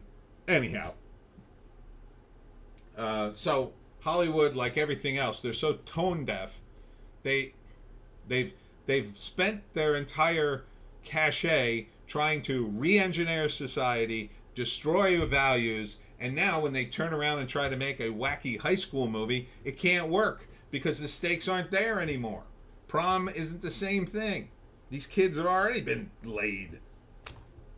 Stranger Mosh. Glad things are good. Thank you. So it's like, maybe if you didn't spend so much time trying to social engineer people and maybe just did some freaking comedy. Part of the problem is doing comedy now requires you to make fun of the woke because they're so powerful and so stupid and so obviously in everybody's business on every friggin' level. How could you not make fun of these idiots? I mean, now college campuses have exploded again, and I say again because it's done a bunch of times. Like, how could you not make fun of these morons? How can you not put it in the movie? How can you completely ignore that? Oh, they'll ignore that. Yeah, they're still doing the movie. And like in prom dates, they show you a couple glimpses of the girls. They go to college to try to get dates because all the high school guys have dates. Yeah, that's realistic. So they go to the colleges to try to find a date for the prom, figuring they can get some freshman guy to go with them. And they're doing the same exact things college kids did in the 80s. They're partying, yeah, partying college. Where's all the where's all the wokeness? Where's all the protest? Where's all the miserable effers banging each other and just being miserable woke-tards? It could totally put them in a movie, totally, and make fun of them relentlessly about what prudes and idiots they are, or about what idiots they are in terms of having sex. And then the other movie, Cora Bora, was about a girl. She's in an open relationship with her boyfriend. She says she's constantly trying to bang everybody in the movie and then doesn't understand why she has no relationships. Then she goes back home to try to get back with her ex-girlfriend, who's already clearly in a stable relationship with another woman, and just like completely abandons her boyfriend. And I'm supposed to be, wow, that's so funny and hilarious. I can't wait to see the adventures of this character who's fat and slovenly and will have sex with literally anybody in the movie. Like, who wants to see that? Like, what kind of character is that? That just, she literally in one scene takes off her panties and opens her legs on the couch. Like, you don't see anything, but she's doing it in front of her boyfriend, and it's just like, it's not sexy.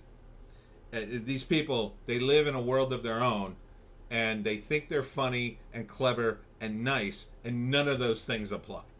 And then they put them in their movies, and you go, what the F is this? And then they get mad because to them it's a personal affront because they put themselves in their work, because you always do. And then when people don't like it, you go, how dare you not like it? That's me. Ardent, I start second term of software development tomorrow and have already encountered enough woke BS that if I were paying full scholarship, nice, I'd have dropped it. Wow. Well, that's Canada. Canada, I feel bad for you, Ardent. I mean, it doesn't look good for Canada. I'll see about getting you reinvaded as soon as I can. I mean, we did it once in 1812. Is that when we invaded? I think we did. Didn't go well that time, but maybe this time, because you'll have a woke army. Maybe we can de-wokeify ours, and then we'll just roll right in and take it over. The good news is, if it happens, McDonald's will start selling poutine, and you'll be set. LeMay, yep. All right, getting back to the list. The First Omen, which we are trapped in the 70s because Omen movies are coming out again. And with all old movies coming out, why not just re-release the old Omen at this point? I think that probably would have done better than this movie. 19 million, because the Omen, the original of the Omen, has Gregory Peck in it, I believe. Ardent, 1812 we invaded you. Oh, I think it was 1840 you guys came here, and McDonald's makes a decent poutine. Really? Well, I guess because, the McDonald's fries are pretty good, so I could see that. Interesting. So 50 million for The First Omen, which can that be money? I don't think so. Maybe that's a break even. Escape from Germany. What the hell is this? Third week. I have no idea what this is. Yet another World War II movie, if anybody's interested. $280,000. Oh, it's just getting up to speed here. But it's in its third week. Arthur the King going out of theaters. $253,000. Was this money? 29 million? Maybe. Probably not. Why doesn't my damn mouse work? I think Joan finally settled down behind me. The Long Game. The Long Game. Which one was this? Looks like a golf movie. 2.7 million. It does not look good. Muchos Mas Media. Muchos Mas Media presents The Long Game. Ardent, I want to see a World War I flick about what the Canadians did to cause the Geneva Conventions. I don't know if I know that history. So The Long Game, if you're interested in golf, it looks like it's going out of theaters though, so hurry to the theaters if you're interested in that. Shrek 2, which was at 12, drops down to about 20. 170,000. Wow, that didn't last. Huge drop, but everybody's seen Shrek, so I think that movie is probably too new to put back in theaters. But maybe Late Night with the Devil, still hanging around. I mean, only did 11 million. I don't know, this movie might not be that expensive, but probably more expensive than 11 million. I still kind of want to see it. Feels like it would be a good rental, as we used to say. Sasquatch Sunset, the Bleecker Street film about Bigfoots. In its third week. Didn't even crack 1 million. Yeah, this just looks like a comedy sketch dragged on too long. I don't know why. Jesse Eisenberg is in this, and I think he may have directed it or produced it. Ardent, Canada, Newfoundland wasn't involved. Basically did everything on the first 2 pages of the conventions.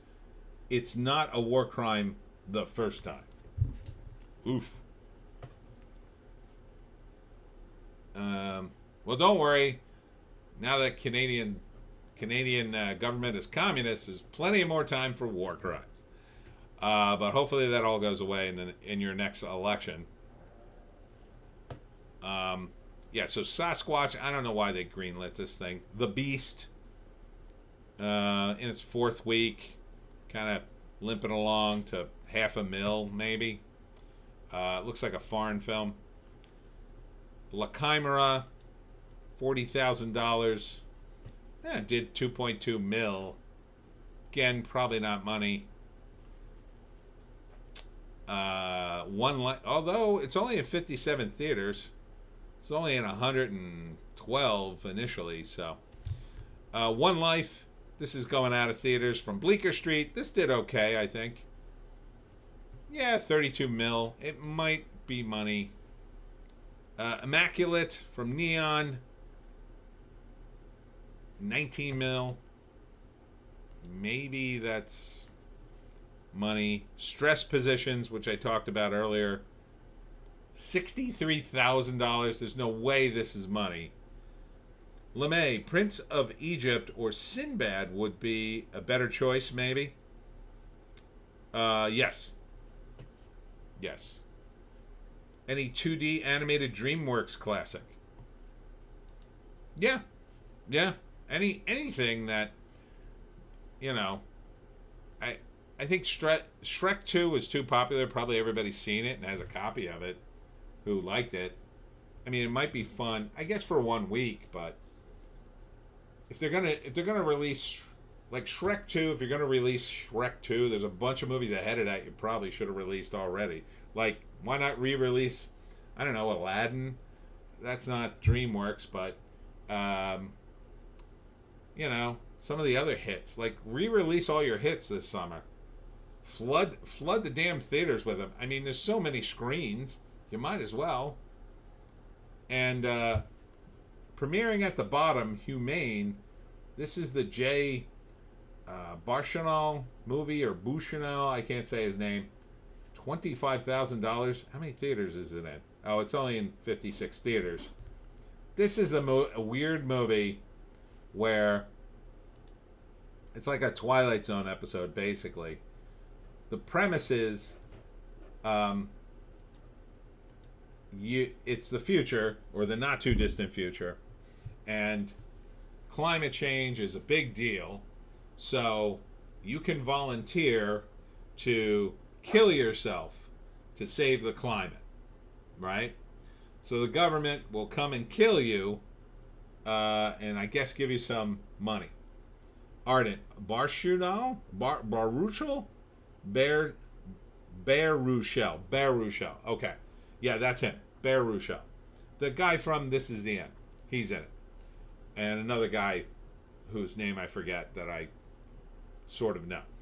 I don't know him personally, but I knew him from other movies. So the premise is the mother and father of this family, and they have adult children, are so woke, essentially, they volunteer to kill themselves to save the environment and pass on to their kids all their wealth. And they're having a big party, and they're going to do it, and in front of their kids, and their kids are just as, you know, highfalutin as they are. And so the night before they're supposed to do it, Joan, you shut the F up. Now that's not nice. Come here. Bad dog. Come here. No. All right, you get there then. Be a good doggy, or you're gonna get a timeout. You're gonna get a timeout. So Ardent, he was involved with the rebooted Captain Canada comics a few years back. Oh. So they volunteer to die. And that night, the wife takes off and leaves a note that says, I can't do it. So she doesn't want to kill herself. But then the government shows up, and they're going to kill the dad. And he goes through with it for some reason. And then the rest of the kids who are there say, well, sorry that our mom's not here. And the government goes, oh no, we need another body. So one of you need to die. And you have to pick. So that's the conceit of the movie. That and now they all are at each other's throats, and they're trying to kill each other or get the other to volunteer, and nobody wants to die, and so it's like a Twilight Zone movie, but not a good one because it's such a forced conceit. It doesn't make any sense, but that's humane. But it does kind of try to satirize that sort of climate change woke-tard who would do something like that, but I suspect not in the way I would do it. So, the total for this weekend was 63 million, which is not great. I think last week was very low. Last week was ridiculously low. Yeah. Oh no, 65. It was more. So we actually dropped?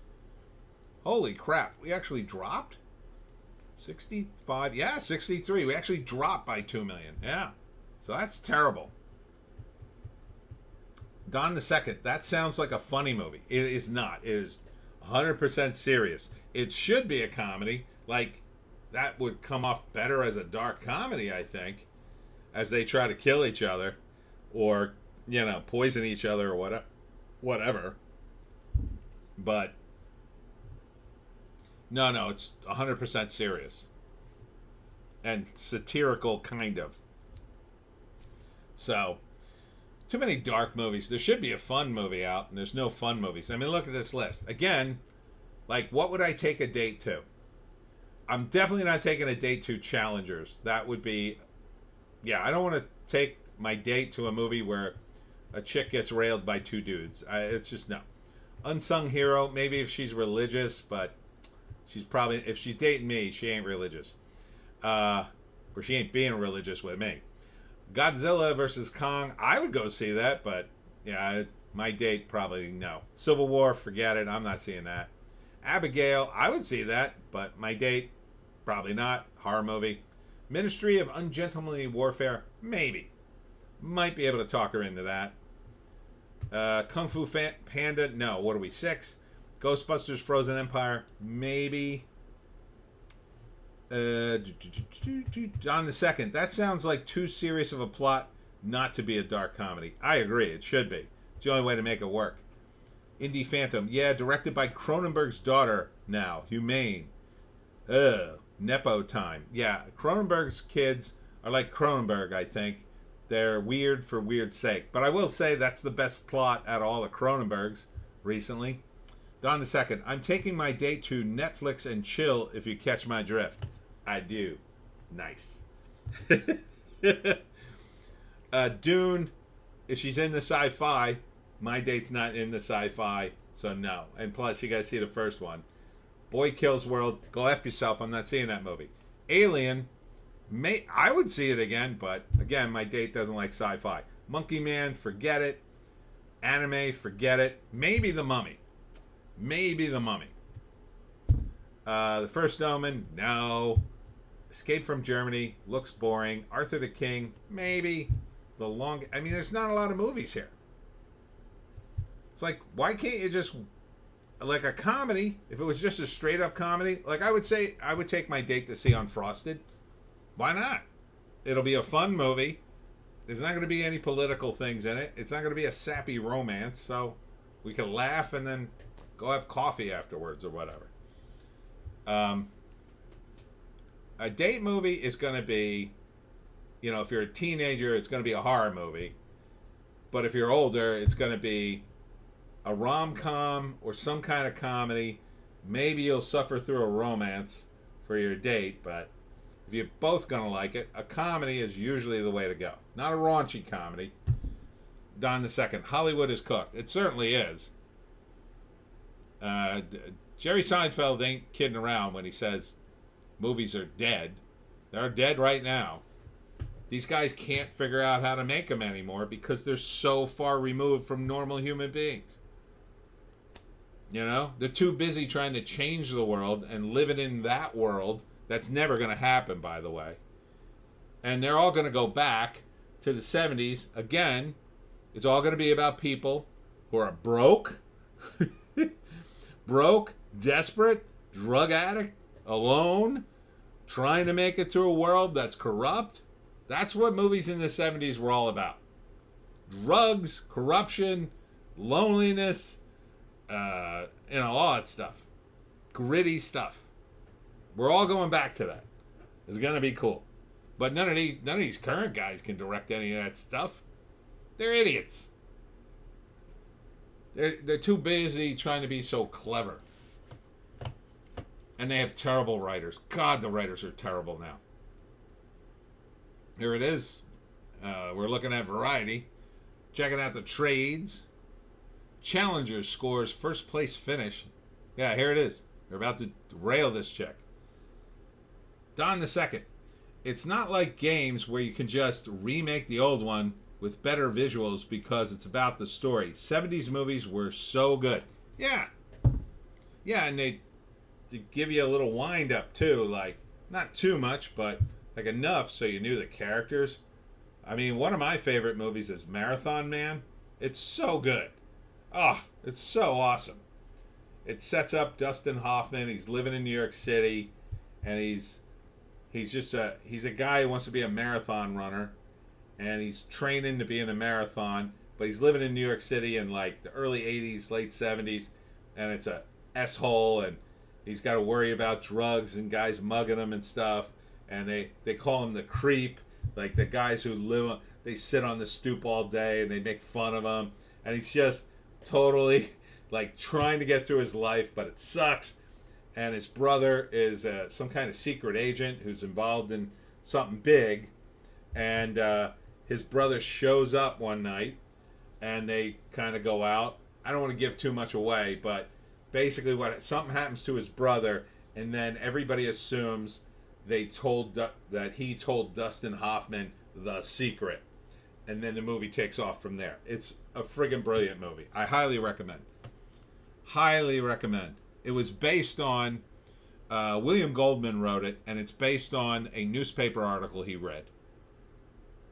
And there's an opening to it that's pretty badass. Indie Phantom. The more people I work with talk about anime, the more I plan not to watch it. There's only one good anime for my book, is Cowboy Bebop, which is nothing like every other anime. Cowboy Bebop is beautiful. It's really good. It's not like regular anime. Other than that, there's a couple others that are okay, but Don the Second, Zendaya, Jesus, I would have tried for the role. You want to be one of the guys that has to avoid eye contact with your co-star, eh? Indie Phantom, I wonder how The Fall Guy will be received next week. Now, see, that's a movie I could take my date to, because it's going to be fun. It'll have a little romance, but not too much. There'll be stunts in it for me. It'll be fun for everybody. Right? It's not going to be nudity in it. It's not going to be political. It's just going to be crazy stunts and Ryan Gosling delivering lines and being cool. And he's going to bang Emily Blunt, and they're going to be together at the end, and it'll be fun. LeMay, we might need an epic fantasy or a comedy movie, something lighthearted and fun. Yes. Indie Phantom, The Fall Guy looks somewhat fun. Yes. Don the Second, I will watch that soon. Marathon Man. You'll love it. Stranger Mosh, Dragon Ball Z is the Hispanic Iliad. That is a solid slug for your critic review site, I think. Ardent, started watching Avatar: The Last Airbender this week. Not bad, definitely better than the film. Zevic's Demise, I watched Macross back in the day, Robotech. I watched Star Blazes, that was okay. I wouldn't recommend it, it's a little too convoluted. I didn't understand half of it. Don the Second, sadly you guys don't like anime, there's a lot, but I admit they can be weird. Legends of the Overfiend, yeah, it's a pretty freaking weird movie, where a cheerleader gets taken against her will on top of a Ferris wheel by a alien with multiple genitals, I'll say. Zebek's Demise. That's it for anime. Don the Second. A lot of good ones. Indie Phantom. Marathon Man is on my next to watch. Been meaning to see it for years. The opening is awesome. Have seen that. It's an amazing opening. And that's what the news Initially, William Goldman read a news clipping, and it was based on that opening scene, which is read about the movie. It's cool as F, and it's got Laurence Olivier in his greatest role. Oh, he's so good in that. Zebek's Demise. I watched Star Blazers back in the day. 2, I just forgot about that one. Yeah, it's Star Blazers. It's got its moments, like the endings, like the payoffs on Star Blazers are huge, and the initial wind-up is cool, but some of the middle is like, I don't know what's going on. Some of the side characters are a little confusing to me. Zebek's Demise. Do like the Yamato. Yes. All right. So, what's got variety? Bob Backish out as Paramount Global CEO. So this is only notable because Paramount owns Star Trek. So this may finally mean that Star Trek as we know it currently today, the crap Star Trek, crap track, it may be dead soon. And, we may get a better Trek sometime in a not too distant future. We'll see. Depends on who buys Paramount. Indie Phantom. Yeah, Star Blazers I watched as a kid and enjoyed it at the time.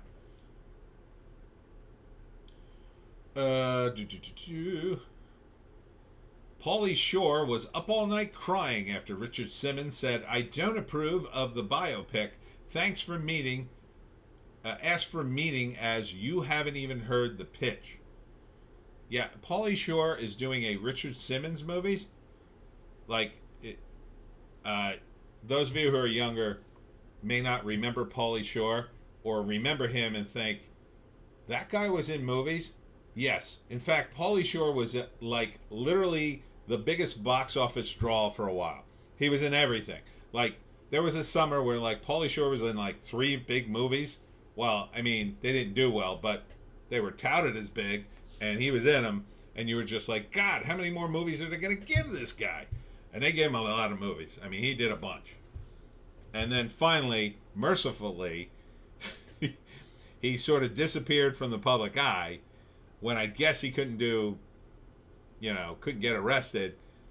But now he's doing a Richard Simmons biopic because he kind of looks like Richard Simmons. So I think it's kind of good casting, but Bleach Demon is here. Better Trek?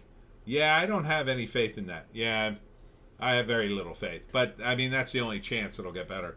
Zebek's Demise. Who remembers either Pauly Shore or Richard Simmons? Me, because I'm older, but Ardent. I remember both, Zebek. Max acquires Kevin Spacey docuseries Spacey Unmasked, featuring never-before-seen interviews. Oh boy, I'm sure that won't be an attempt to rebuild his credibility. Indie Phantom. Taxi Driver and The Deer Hunter are peak De Niro. Yeah, pretty much. Back then, man, De Niro was like the actors. He was talked about in hushed whispers. He was so big. Like, De Niro was like, oh, De Niro's here? Now, like, look at him. I mean, not just the politics. He started making, in my view, very bad career decisions. I don't know. I think he just wanted to cash out and make a bunch of money for some reason. Is he, like, being sued by somebody? Like, what's the deal with him? I don't get it. Ardent.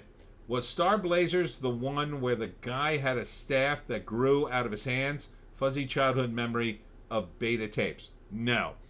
Star Blazers was the one where they converted the Yamato, and a Japanese battleship, into a starship cruiser that there was a crew, and they had to go to this planet, and they had this gun that fired out of the front of the ship, and it was like the biggest gun in the world, and it would like destroy whole planets, and when they fired it, it would like wipe out entire space fleets. It was badass. And there was like a captain with like a ship's captain look.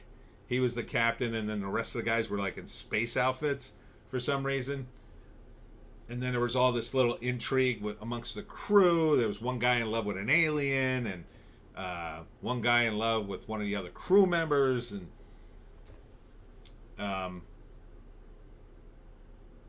Zevek's demise. There are some things better left forgotten. Bleach Demon, Pauly Shore, Biodome needs to be forgotten. Oh, don't you want to see a reboot of that? It's part of the IPs. Ardent, which Biodome? Bleach Demon, good Ardent, good. Let's see. Deadpool and Wolverine doesn't require prior MCU knowledge because I'm definitely not looking to do homework when I go to the movies, says somebody who worked on the movie. So that sounds like a good sign that the Wolverine Deadpool movie will be at least watchable. Zebix, the Yamato would be all effed up for a while after firing the cannon. Yes. They were constantly fixing the ship, which I loved in the show. I love that aspect of, like, when they do that with spaceship TV shows. I liked it when they did on Star Trek. They didn't really show it, but they would always mention it. OG Star Trek.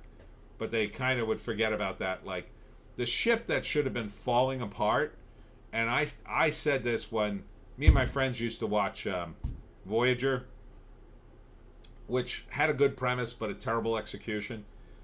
And I said, Ardent, Encino Man. Yes. The Voyager show should have been, since the Voyager couldn't get back to, to be fixed, like, it should have been the ship never gets quite fixed. Like, they should have been adapting alien technology just to fix the ship enough to keep going.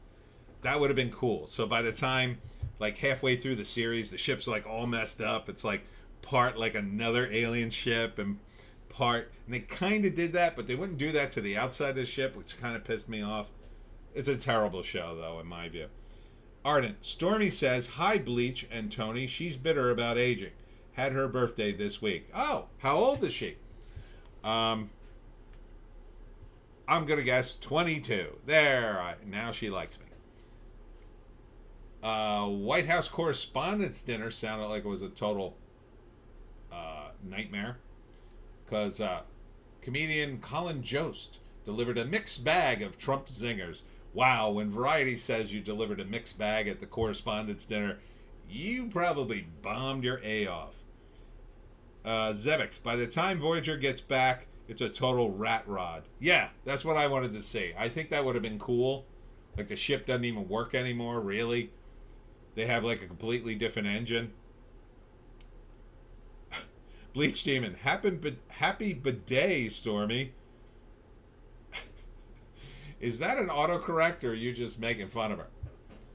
Yeah, I don't like... I'm not a huge fan of Colin Jost. Or Jost, I don't know. And, like, anybody who would be invited to the White House Correspondents' Dinner now, I don't know why you would think they were funny. Like, I always talk about Stephen Colbert back in the Bush era, effing killed it against Bush, but these days he'd probably just spend the whole time kissing Biden's feet. Ardent, 22, JFC, Tony, I'm not robbing the cradle over here. What do I look like? DiCaprio? Trust me, Stormy loves that I said that.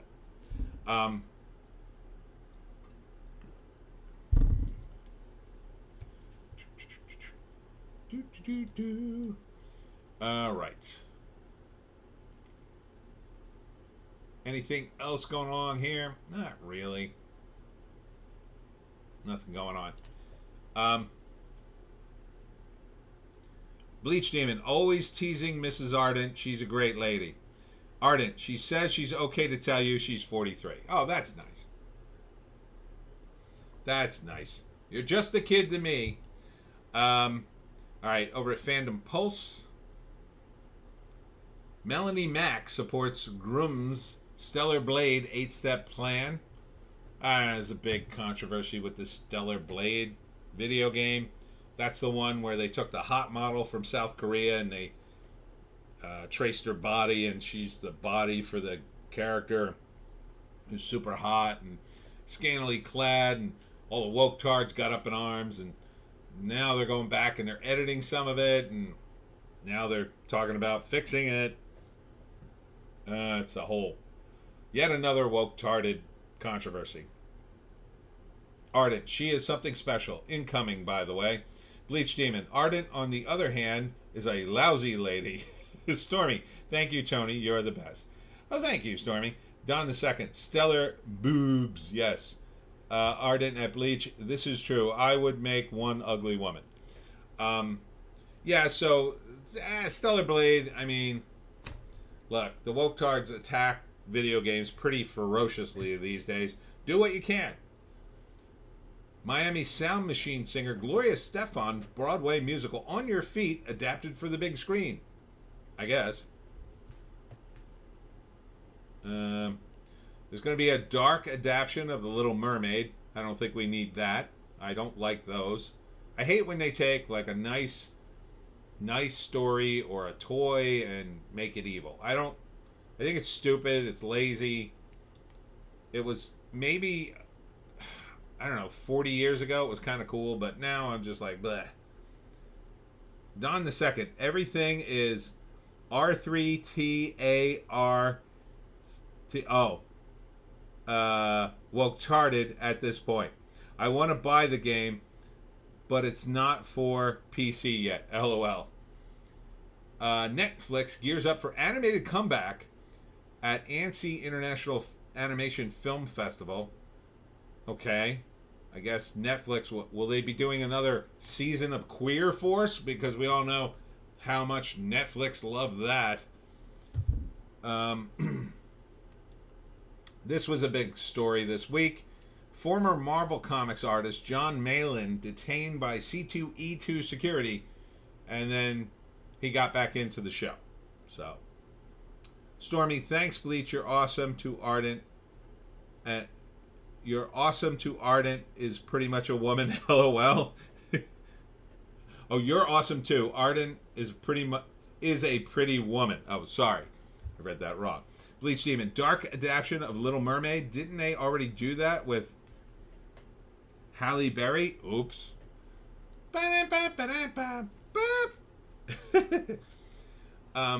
So anyway, John Malin is one of the crew with Ethan Van Sciver, and he's kind of in that orbit. And so they kicked out John Malin, Ethan Van Sciver, and like another guy. They were all going to do C2E2 together. That's in Chicago, right? And so they canceled their booth because, I don't know, they're a bunch of woke idiots that don't want money. So Malin decided to go to the convention anyway, and he just bought a ticket and went in. And then they detained him and then tried to kick him out. And then they said, oh, he doesn't pose a threat, so we're going to let him go. And then he stayed the rest of the time. I don't know if he actually was able to sell anything. I mean, that was the point of going. I think Don the Second, LOL, Ardent, pretty yes, woman no. I think what they should do, here's what I think Ethan Van Sciver and the other crew should do. They have some money, or they could do another crowdfunding. And what they should do is they should start a convention. They should start a convention, do it in South Jersey. I'll come, because I do all the conventions in South Jersey, literally. Get a hotel, do the whole thing. You guys probably could come up with the money or have the money already. Do a convention. It'll be small at first, and then just do it every year and build it up. You could get a guy to take it over and manage it for you. There's plenty of guys locally who like to do cons and like to manage them. They also sell comics. That's the way you do it. And, set up your own con. Set up a con to rival C2E2, and then just do it against them. And eventually, you'll win. Because if C2E2 kicks out Ethan Van Sciver and his crew, and don't get me wrong, I think they're kind of annoying sometimes, but I don't think they should be kicked out. Then, like, a guy like me, I have to worry if I'm going to sign up for a convention and plan to go all the way out there. I have to go, I don't think I want to do this show. If there's any other shows to do, I'll do those instead. I don't want to have to worry I'm going to be canceled at the last minute and inconvenience and lose a bunch of money.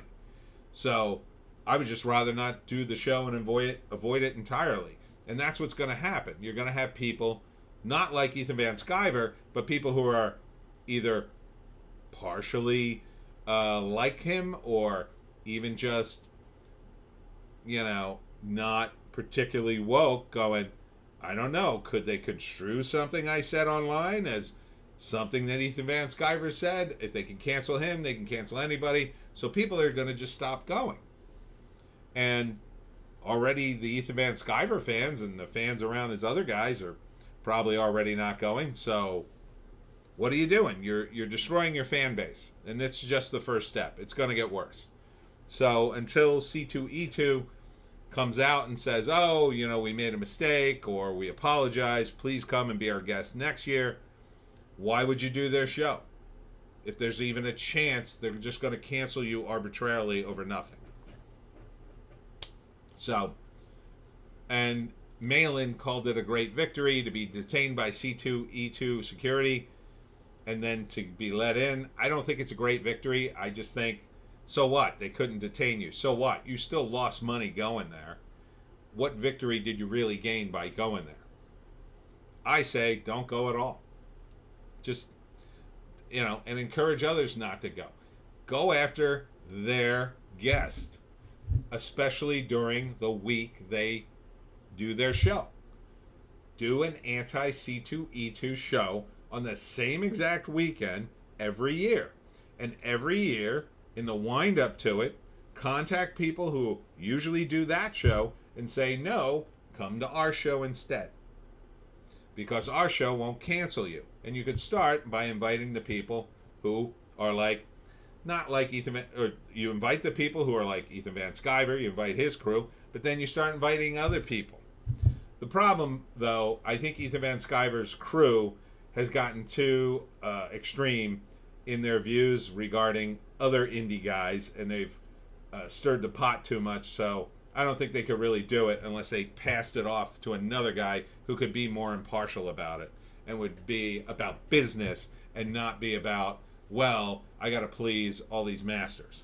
That's exactly what C2E2 is doing, and they shouldn't be doing it. It should be about the money. John Malin and Ethan Van Sciver paid their money. Who cares? They got fans. It's not your business to police their fans and what they like. They're not doing anything X-rated or against the rules. They're normal people. Just let them in. If they do something they do something illegal, well, you kick them out and you ban them from the show. They're not. Sorry, that was my rant. Ardent, they should give the guy who did the Dark Power Rangers thing a few years back a shot at the Spectre or Phantom Stranger movie. That's DC. I don't know. James Gunn is running the whole show now. I don't think that's in the mix yet, but maybe phase 2 of the new DCU, but never thought those characters were particularly strong, but maybe you can make something out of it in a movie.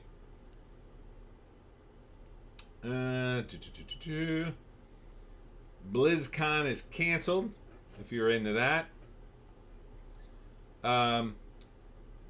For some reason, they're not doing a second season of Shogun, which I find surprising because it seemed to be very well received by the fans. A lot of people raved about this show in the first season. I don't know why they're not doing a second show unless the ratings are in the toilet, but I think they should probably do it. I don't know if any of you saw Shogun, but I remember the original 70s version. It was okay. I didn't see the current version. I hear it's pretty cool. Former James Bond actor Pierce Brosnan to star in A Spy's Guide to Survival. And they had a picture of him. I don't think in this article. No, they used old pictures.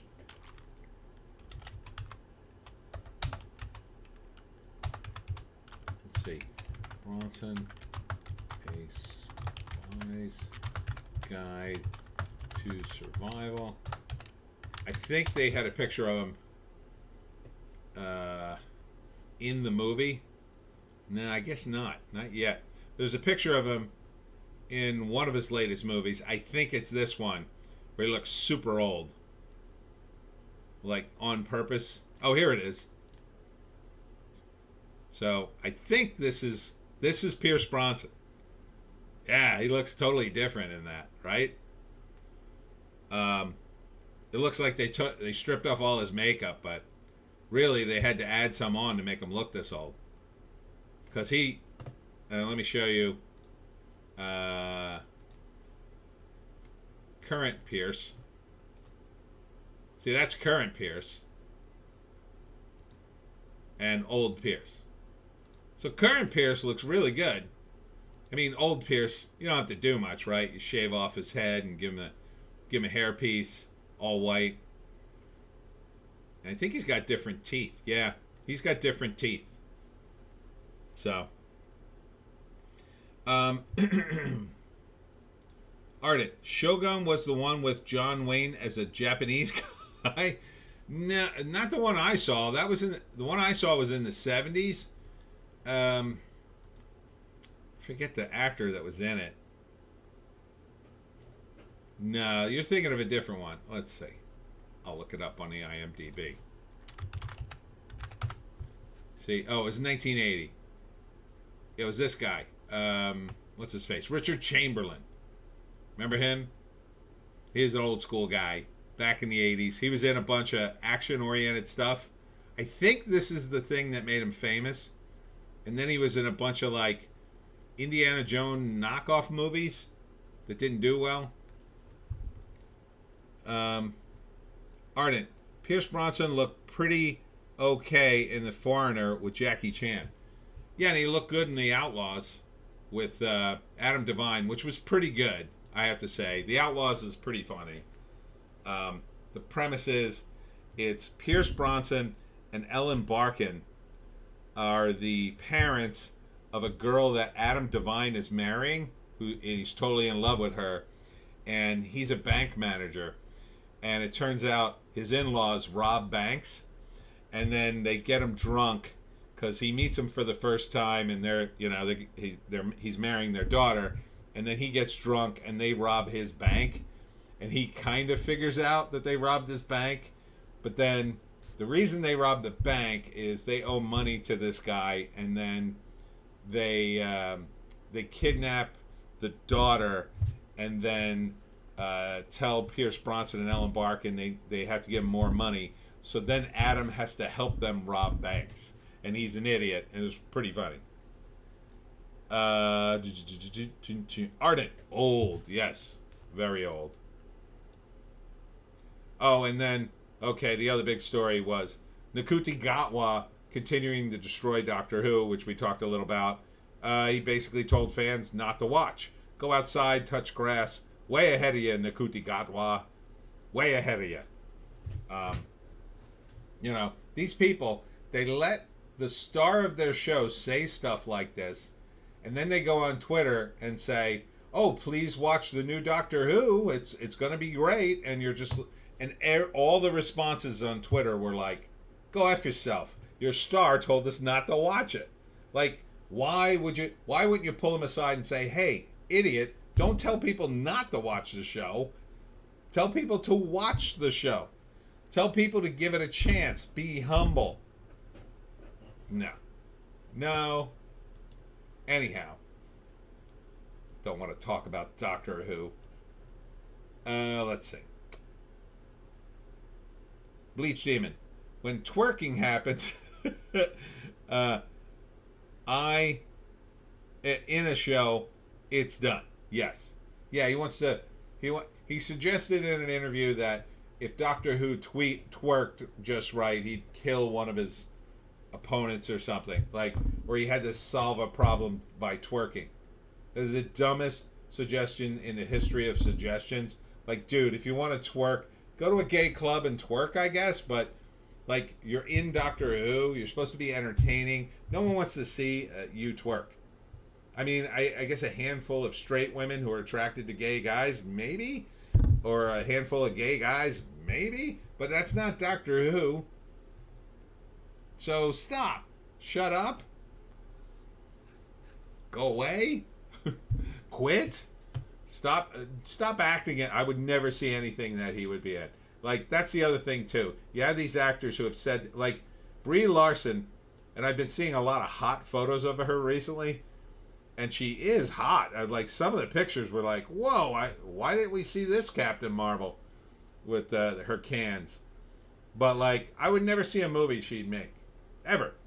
Like, you could rave and rave about a movie she was in, and I'd just be like, no, I'm not going to see her. She's an a-hole who called me I don't know what she called me a bunch of names just because I didn't want to see one of her movies. She finally had a good movie. I'll skip it. Movies aren't that important that I can't skip a few of them because a person insulted me. I take it very personal. Why should I watch your movie? Like, I would never insult anyone who bought my book, regardless of what they would say to me. I'd be like, well, that's your opinion. Thank you, sir, for your money. Like, I mean, I guess if I got pushed into a corner, maybe. But, like, I wouldn't insult someone for buying my book. I'd be like, I say thank you. Like, why wouldn't you just say, please see my movie? That's it. That's all you have to say. You don't have to get into politics of it. You can just say, you know, if people throw back criticism, you just say, well, you know, everybody has their opinion, and I hope people will give it a chance. You just deflect. You don't have to answer the question. You don't have to go deep dive into, well, I have to address all these very serious issues. I'm an actor. No, you don't have to address any of it. Just say what you're supposed to say, which is, please go see my movie. It's just come out. We worked very hard. I hope you go see it. That's it. You don't have to say anything else. You know, and maybe you have to do the questions, oh, how did you get started as an actor and all that BS. Sure, you answer those. But again, you don't have to get into your politics. I don't need to know any of that. I need to know when I'm going to see your cans, Brie. And if I'm not going to see them, then I need to know why I'm going to see this movie. Captain Marvel is funny. Oh, okay. Maybe I'll go see it. Or the Marvels. I guess we're talking about the Marvels. But she didn't do that. She chose to insult me. Indie Phantom. Twerking for She-Hulk. Yeah, how'd that work out? Well, how'd that work out? Not good. Not good. Nicole Kidman's daughter make their red carpet appearance at AFI Life Achievement Award Gala. Who cares? Who cares about Nicole Kidman's daughters? I don't know who they are. Were they in movies? I assume they're adults. Who cares? Stop throwing your kids in everything. I mean, that seems to be the move these days. Oh, I gotta get my kid in a movie. Gotta get my kid a career. Rumor Willis has a movie. It doesn't look great. Oh, here we go. Kraven the Hunter. Karate Kid pushed back by Sony. Push Kraven the Hunter so far back we never see it. How about that? How about push Kraven the Hunter right off a cliff into a dumpster and then be done with it? Karate Kid, maybe. It's going to have Jackie Chan and Ralph Macchio in it. They have a reason to push that back because I think it ties into Cobra Kai and then it's going to segue into the movie. So it's going to be in the same continued universe. So that'll be fun.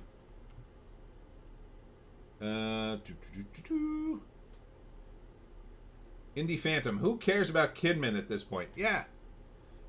Nicole Kidman's the only woman I've ever seen in a movie. She was married to Tom Cruise, and she's in Eyes Wide Shut, where a character's married to Tom Cruise, and I didn't believe they were married. That's how bad an acting job she did in that movie. Now, part of that's on Stanley Kubrick, because I hear he tortures the actors quite a bit. And maybe because I think did he die before it was out, or I think he finished it, right? It's not a great movie, in my view. Indie Phantom, LOL, Cobraverse, Karateverse, Kraven will fail. Oh, Stranger Moss says Cobraverse and Karateverse. Indie Phantom says Kraven will fail. Yeah, it's a dumb idea. It's a dumb idea.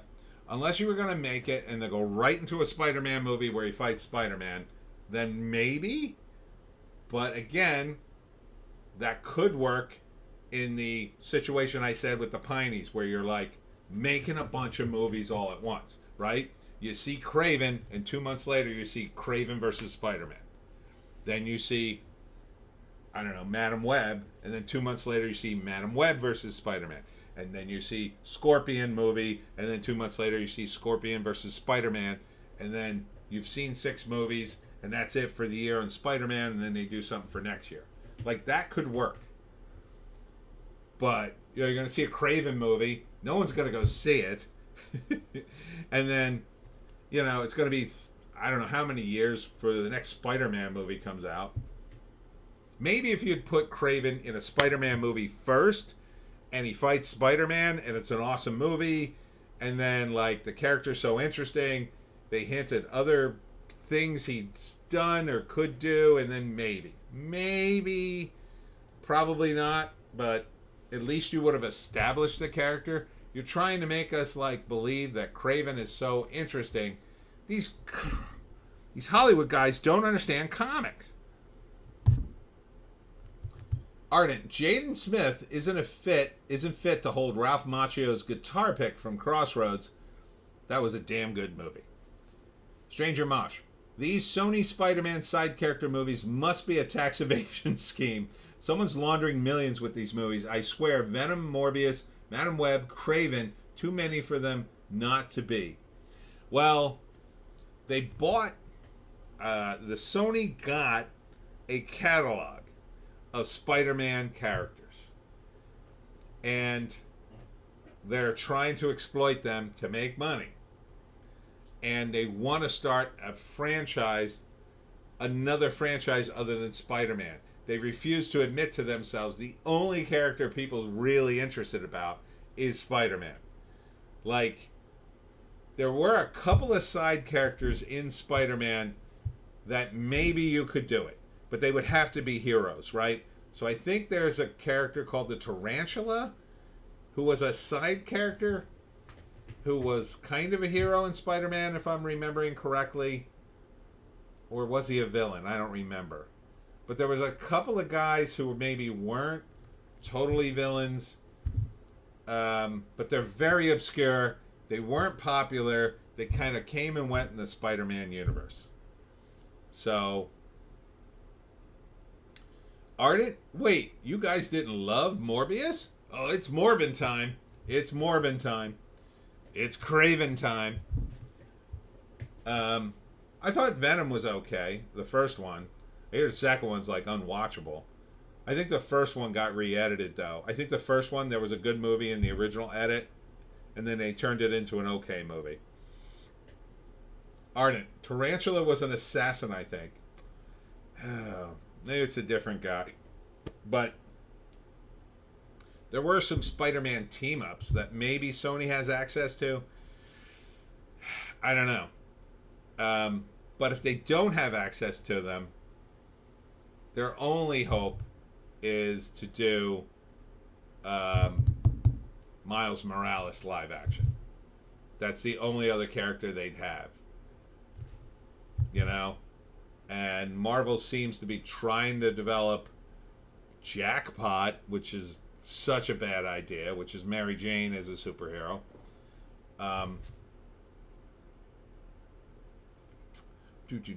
Ardent, they did Maximum Climate. If they did Maximum Climate, I think you mean Carnage, they could kind of run with Ben Reilly's Scarlet Spider. Yeah, I wouldn't be interested, but maybe they could make that work. JC, first Venom was so bad it was funny. I liked it up until about half. I liked it up until after the motorcycle chase. Then I think there was a good movie in there, but it got edited out. Stranger Mosh, if Sony wanted to make ticket streaming money with these movies, it's too big of a failure to be international, and for them to stop trying. I bet a Sony exec who just bought a private island. Maybe. Ardent, Maximum Clonage. Oh. Stranger Mosh, probably hunt humans while dressed as a Spidey costume.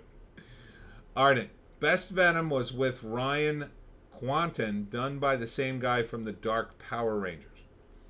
Bleach Demon, Jack something with young Kristen Durst as hero.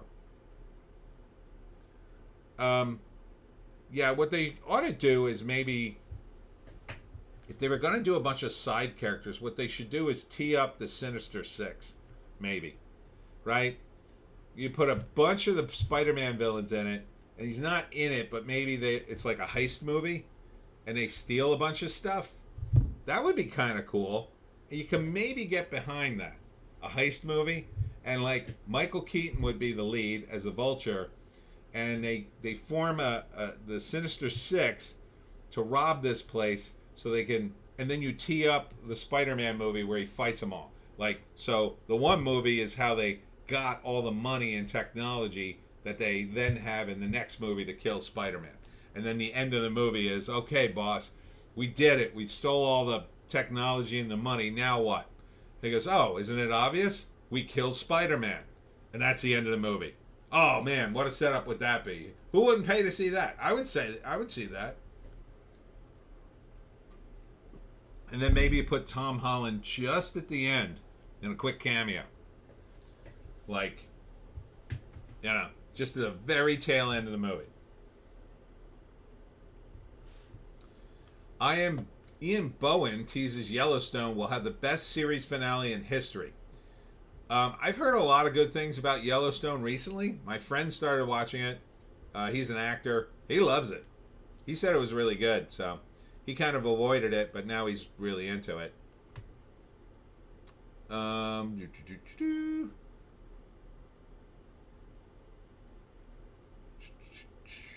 Russell Crowe is a horror movie actor who begins to unravel in the Exorcism trailer. Yeah, it's a weird movie. It's weird that Russell Crowe did an Exorcism movie back to back. So he was in The Pope's Exorcist, and now he's out with The Exorcism, where he plays an actor in an exorcist type movie who's the priest, but then he gets possessed for real, and then an actual priest has to come in and save him. And the actual priest is played by David Hyde Pierce from Frasier, and they make him look like he's super sickly in it. It looks like he's dying already. And then so Russell Crowe is so fat, but he's possessed. So it's weird. It's kind of an odd exorcism movie. I don't know. Russell Crowe's a good actor. I like David Hyde Pierce. I don't know if it could work, but it's a little different, I guess. Bleach Demon. I'll just go hang out in Yellowstone. Yes, you could. But I hear the show's good. I don't know. I've never watched it. I don't have time to watch whole series. I mean, I watched Fallout. It did pretty good for my channel, so I may pick another show to analyze to death, but I got to pick something good that I can stomach, man. Fallout was rough. That was rough. I don't know. That's what I should have done with the first Reacher. I should have analyzed all the episodes instead of doing one big thing.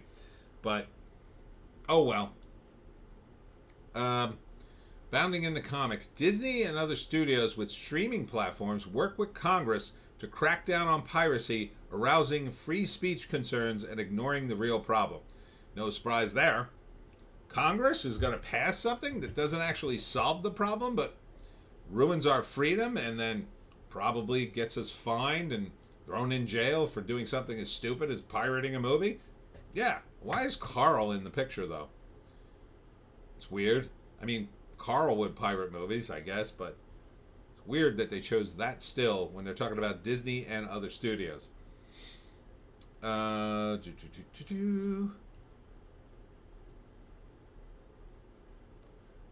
This week, for those of you who don't know, Harvey Weinstein, who's still in prison, Ardent, Yellowstone is one of the shows my mother and Stormy love. Take that for what you will. Yeah, I don't know. I hear it's good. I would give it a chance, but there's a lot to watch there, and I just don't have the time. If I got a job where I was just sitting around all day and could watch it on my phone or something, maybe I'd watch it, but right now, nah, I'm too busy. So New York Court of Appeals overturned disgraced Hollywood producer Harvey Weinstein's 23-year conviction, ordered a new trial. So he is still in jail in California, but he has a new trial now in New York where he might get off on this one.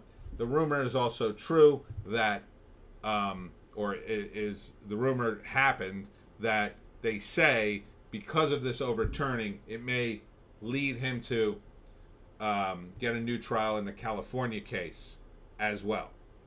So he's got a new trial, so he's not completely off the hook yet, but he could be, at least in New York. But he's still in jail in California. But I guess they let him out to defend himself. Ardent, if you want a show to analyze, maybe look at Banshee or Justified. I did love Justified. I don't know if I'd go through the old episodes, but I mean, it's a great show. Walton Goggins is good in it. That's the only thing that got me through Fallout, really. Bleach Demon. Fallout's biggest flaw for me was lack of introduction to the world of Fallout. I agree to that, yeah. I complained about that. I wanted to like it and didn't hate it, but not enough lore was introduced for those that didn't play the game. Yeah, I don't know how anybody who didn't play the game really followed it, but I loved the set pieces. I mean, the sets and the costuming, the look of it was amazing. But there was all sorts of other problems. There's one good episode. Episode 4 is good. That's the only episode where the characters actually sort of change by the end of it. It has a really good tagline at the end and everything. That's a good episode. All the other episodes are very subpar to me. And but the only thing that carries it kind of through mostly is Walton Goggins. He's so great. There's one episode he's not in. That's a rough episode. I think that's the worst one. But in all the other ones, he's all over the show. He's really good at it. It's just that the writing isn't quite there. Indie Phantom. I think women waited for their careers to dry up and then went to cash in on Harvey. Still a scummy dude, but with his stories were nothing compared to Don Simpson. Every Weinstein accuser was out of work, led by Rose McGowan. But Rose had the recordings, if you'll remember. I believe it was Rose who had recordings, and it sounded pretty bad. I remember the recordings sounded pretty bad. I don't remember them specifically, but I remember hearing the recordings and going, ooh, that's no good. So, granted, I don't think he did anything on the recordings or said anything particularly pointed, but it sounded pretty bad. And that combined with, I mean, I think he's guilty. But, he has money. Indie Phantom. Walton Goggins is so solid. I liked him since The Shield. He's so amazing. He's great in Justified. He's great in everything. He's even good in that. He's in Sons of Anarchy. He's in about 3 episodes where he plays the trans woman. Oh, man. Ardent. Goggins is in Justified. I mentioned it because it's on my own list after I finish Banshee. Can't wait now. Oh, yeah. Yeah, he's one of the main guys in Justified. It's Timothy Olivet, him, and like everybody else. Patton Oswalt is in it too, but he's kind of a minor character. Indie Phantom. Fallout looks watchable enough to give a try. I like the look of Goggins' character. Yeah, he almost carries the show all by himself, but there's too much. The show desperately needs a voiceover. If they had a voiceover, maybe it would have helped the show a lot and explain it. If you don't play the game, you're going to see a lot of stuff like, well, what's that? And there'll be no explanation. Indie Phantom. I don't think it was Rose with the recordings. It was like a Spanish chick. Asia Argento went back with him multiple times, but I might be missing part of the story. Yeah, I don't remember it all either. Banshee is a great show. Solid action and hot chicks. Ooh. Stranger Mosh. There is a tweet about Weinstein that I love, and I quote, taking Harvey Weinstein out of Hollywood was like removing an apex predator. Seemed like a good idea at the time, but then the deer eat all the grass and the ancient type of poisonous cricket returns. That's kind of interesting. So, I don't think he's going to get out. I think he'll be in court until he dies. But, I mean, what else does he have to do? He's probably still got millions of dollars and he wants to get out of prison. He's, this was 23 years. I forget what the California one was. So, and as long as he's in court, he's not in prison. So there's that. I'd rather be in court than be in prison. So he's probably in a hotel somewhere, I guess. I don't know how they do that. Stranger Mosh. It refers to Hollywood filling up with ugly people and weirdos. That is funny. Ardent. Banshee is packed with TNA. Stormy recommends it. Well, if Stormy recommends it, of course. I'll have to check it out.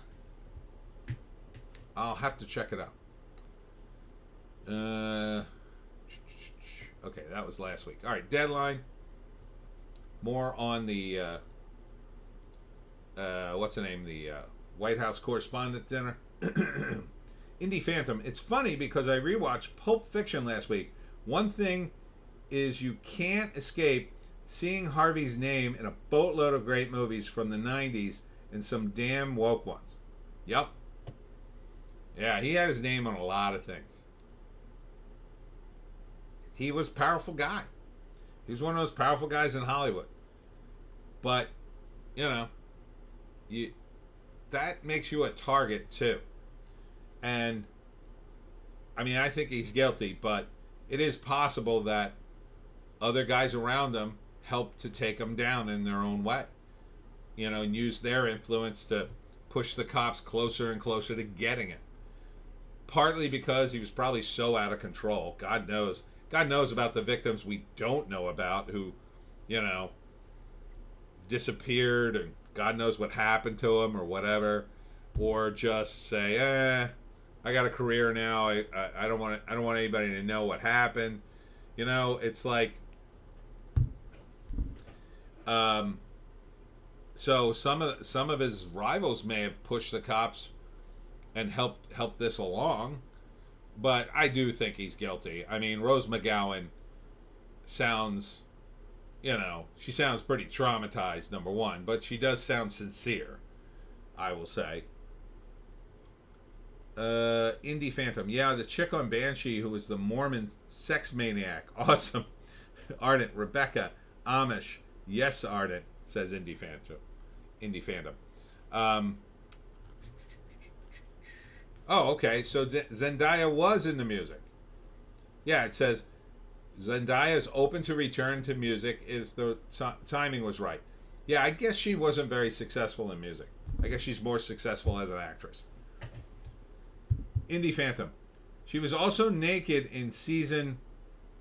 I can't read it because this friggin'. Get out of here. This friggin' season 1 of True Detective with Woody Harrelson. I did watch that.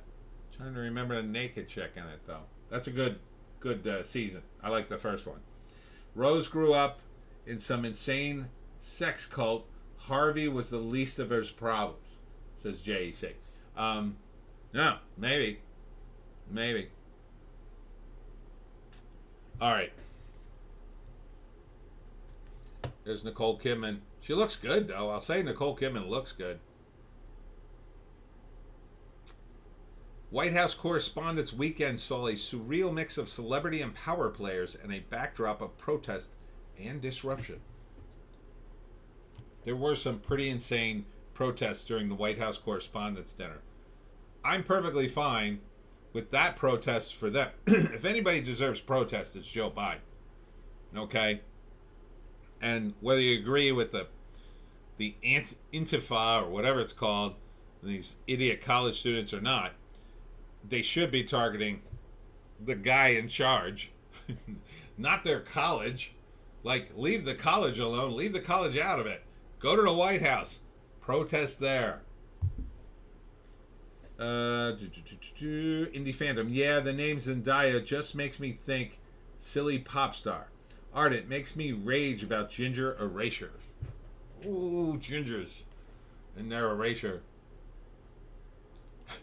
Dan Rather says he misses CBS. I missed it since the day I left. Who cares? Indie Phantom, I just want to see the protests and confrontations. Love woke on woke action, LOL. Yeah, I mean, at least go after the guy who's screwing everything up. I mean, I don't agree with you, but go ahead. Arctic, Antifa versus Intifada FTW. Yeah, unfortunately, it's the same idiots. The Antifa guys just took off their Antifa costumes and now they're LARPing as Hamas supporters until they get their next instructions. The NPC chip meme is real for these people. The next NPC chip will be full-blown communism. Yeah, it'll be a little hammer and sickle chip. They'll go, oh, I have to destroy capitalism. Oh, here's some of that now because I'm in Deadline, you know, the publication about TV, movies, and entertainment. And of course, they're covering what's happening on a college campus and their politics. Los Angeles police call off citywide tactical alert as USC tensions ease at renewed encampment in UCLA update. If they still have an encampment, nothing has been eased. They should remove the encampment. They shouldn't be allowed. It's a safety issue. I was not, to the best of my knowledge, I was not allowed to camp in the middle of a quad. Like if one guy camped in the middle of the quad, the college might have tolerated it. But you don't want a bunch of students camping in the quad, regardless of whether they're protesting or not. It's not safe, number one. Number two, they're going to have a ton of sex with each other. Someone's going to get taken against their will, and it's going to be a mess. The college should not allow it. It's also going to kill the grass, which is a small thing, but you pay for that at the college. It's just another thing to pay for. Students can protest, but they absolutely cannot camp. Should be the rule, and probably is the rule on most of these campuses. I guarantee you, if they were protesting Trump's trial, they'd be removed off campus immediately and probably suspended for life. So apply the rules equally and do yourself a favor. Tell these students, okay, you can walk around with signs, you can't block the entrances, you can't block anybody from going to class, but you can protest all you want. Protest all you want. Just don't bother anybody.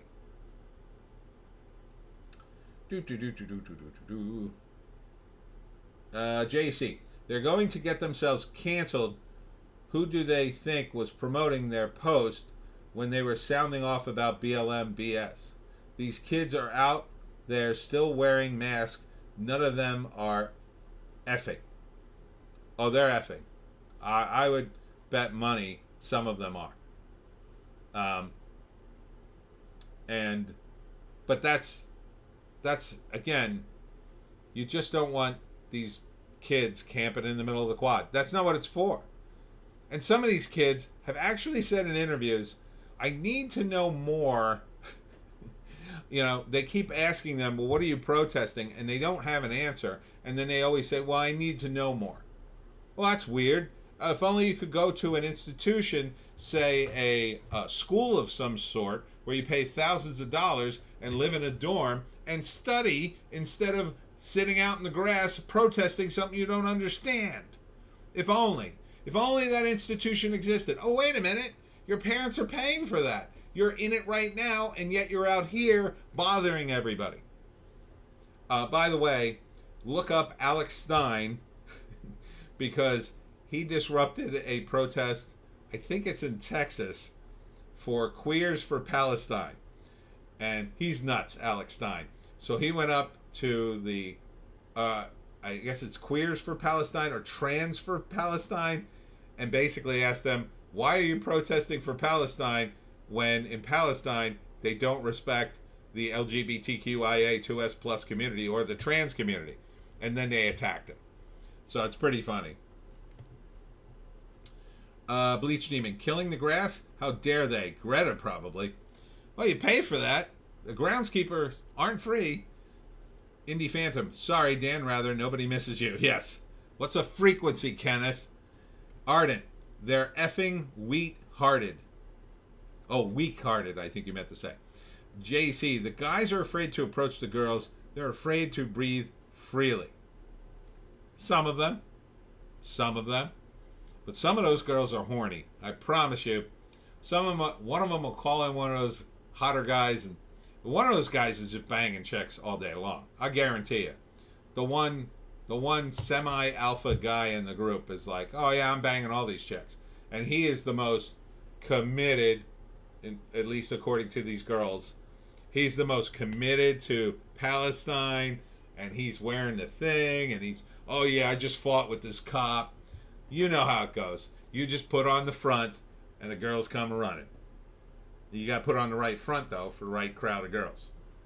And then, yeah, I'll have sex with you, but, I am non-binary, but, occasionally I do have sex with women. He's totally straight. I'm telling you, there's a guy in there just like that. He's totally 100% committed to Poon. Not Palestine, Poon. He's free the Poon, not free Palestine. And he'll say anything he can to nail another one of those chicks. And he's nailing them all. Because the Fredo distribution. Bleach Demon. Courage. Exactly. Ardent. Alex Stein had an epic go-around with AOC. Oh, he did. I saw that. And Based Ape had a blast remixing it. Former HGTV star of Flip It to Win It off to prison for $1 million fraud scheme. Oh, no. I didn't watch that show, but I've heard of it. Huh. He committed real estate and financial fraud against 11 victims. Wow. It's rough going to prison, but I think it's a little rougher if you've been on TV. Because then you get in prison, it's like, I know that dude. Oh, is that the guy you bent over in the shower? Yeah, but I also know him from TV. Let's see. Survivor 50 may return. Players host Jeff Probst reveals. It's in the 50th season of this show? No, it can't be. How could this be in the 50th season? You're telling me this show started in 1974? It can't be the 50th season. Or do they have 2 seasons a year? Did I miss it where they now have 2 seasons of a show in a year? Are they counting it like that?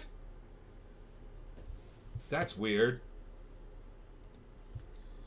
Bleeding Fool. Nakota Gatwa's message to disappointed Doctor Who fans, turn off the TV. Okay, no problem. Another BBC apologizes for another false report about J.K. Rowling's transgender views.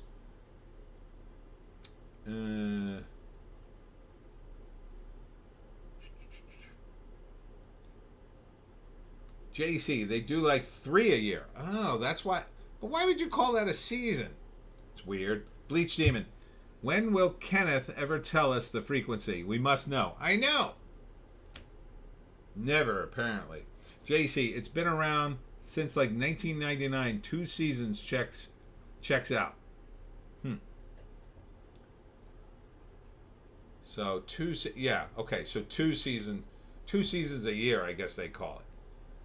Comics writer James Tynion IV opines on the decay of capitalism. I don't know what that's about. This is Bleeding Fool, so it might not be what I think it is. So I don't have time to read it. Let's see. No, we already covered this. Over at the Wrap, more on the challengers. Jon Stewart jokes about his once-a-week Daily Show work schedule. I just don't know how much longer I can do this. Good. Ardent, sent you the Based Ape thing in Discord. Oh, okay, thanks. I'll look at that later. All the same stuff.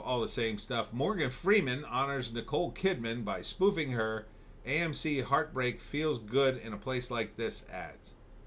Weird. Why don't you spoof those, that bug thing she did? Remember she ate the bugs? That was weird. Bleach Demon. Hot Hot hat hot like a tamale? I'm not sure what you're saying. It's kind of funny.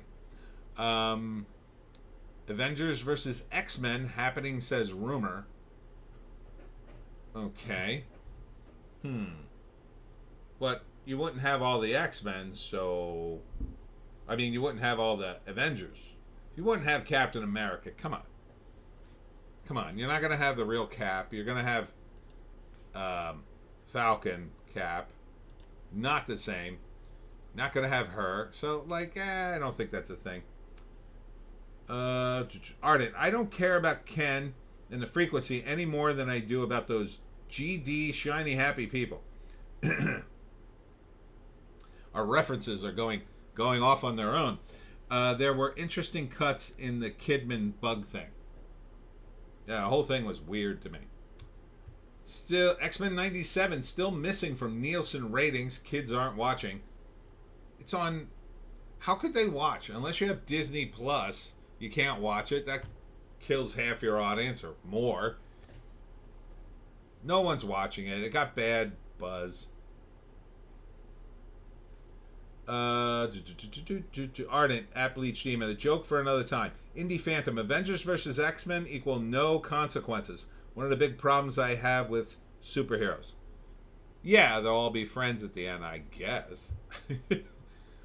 I don't know. They got the MCU so screwed up. Who cares if they even do it? The problem is they've got guys, actors and actresses who are big, who are doing characters who aren't as big, and so they can't do it like a comic. They have to do it like a Hollywood movie. So the biggest actors get to the front, and the actors they can afford, and then so you get this weird mix of characters that won't work, or you get a bunch of unknowns. The only way to do it is all unknowns. But the moment an actor gets big, then he becomes big money, and it's a vicious cycle. Oh, Hollywood will one day be all AI, and then they'll be done with actors.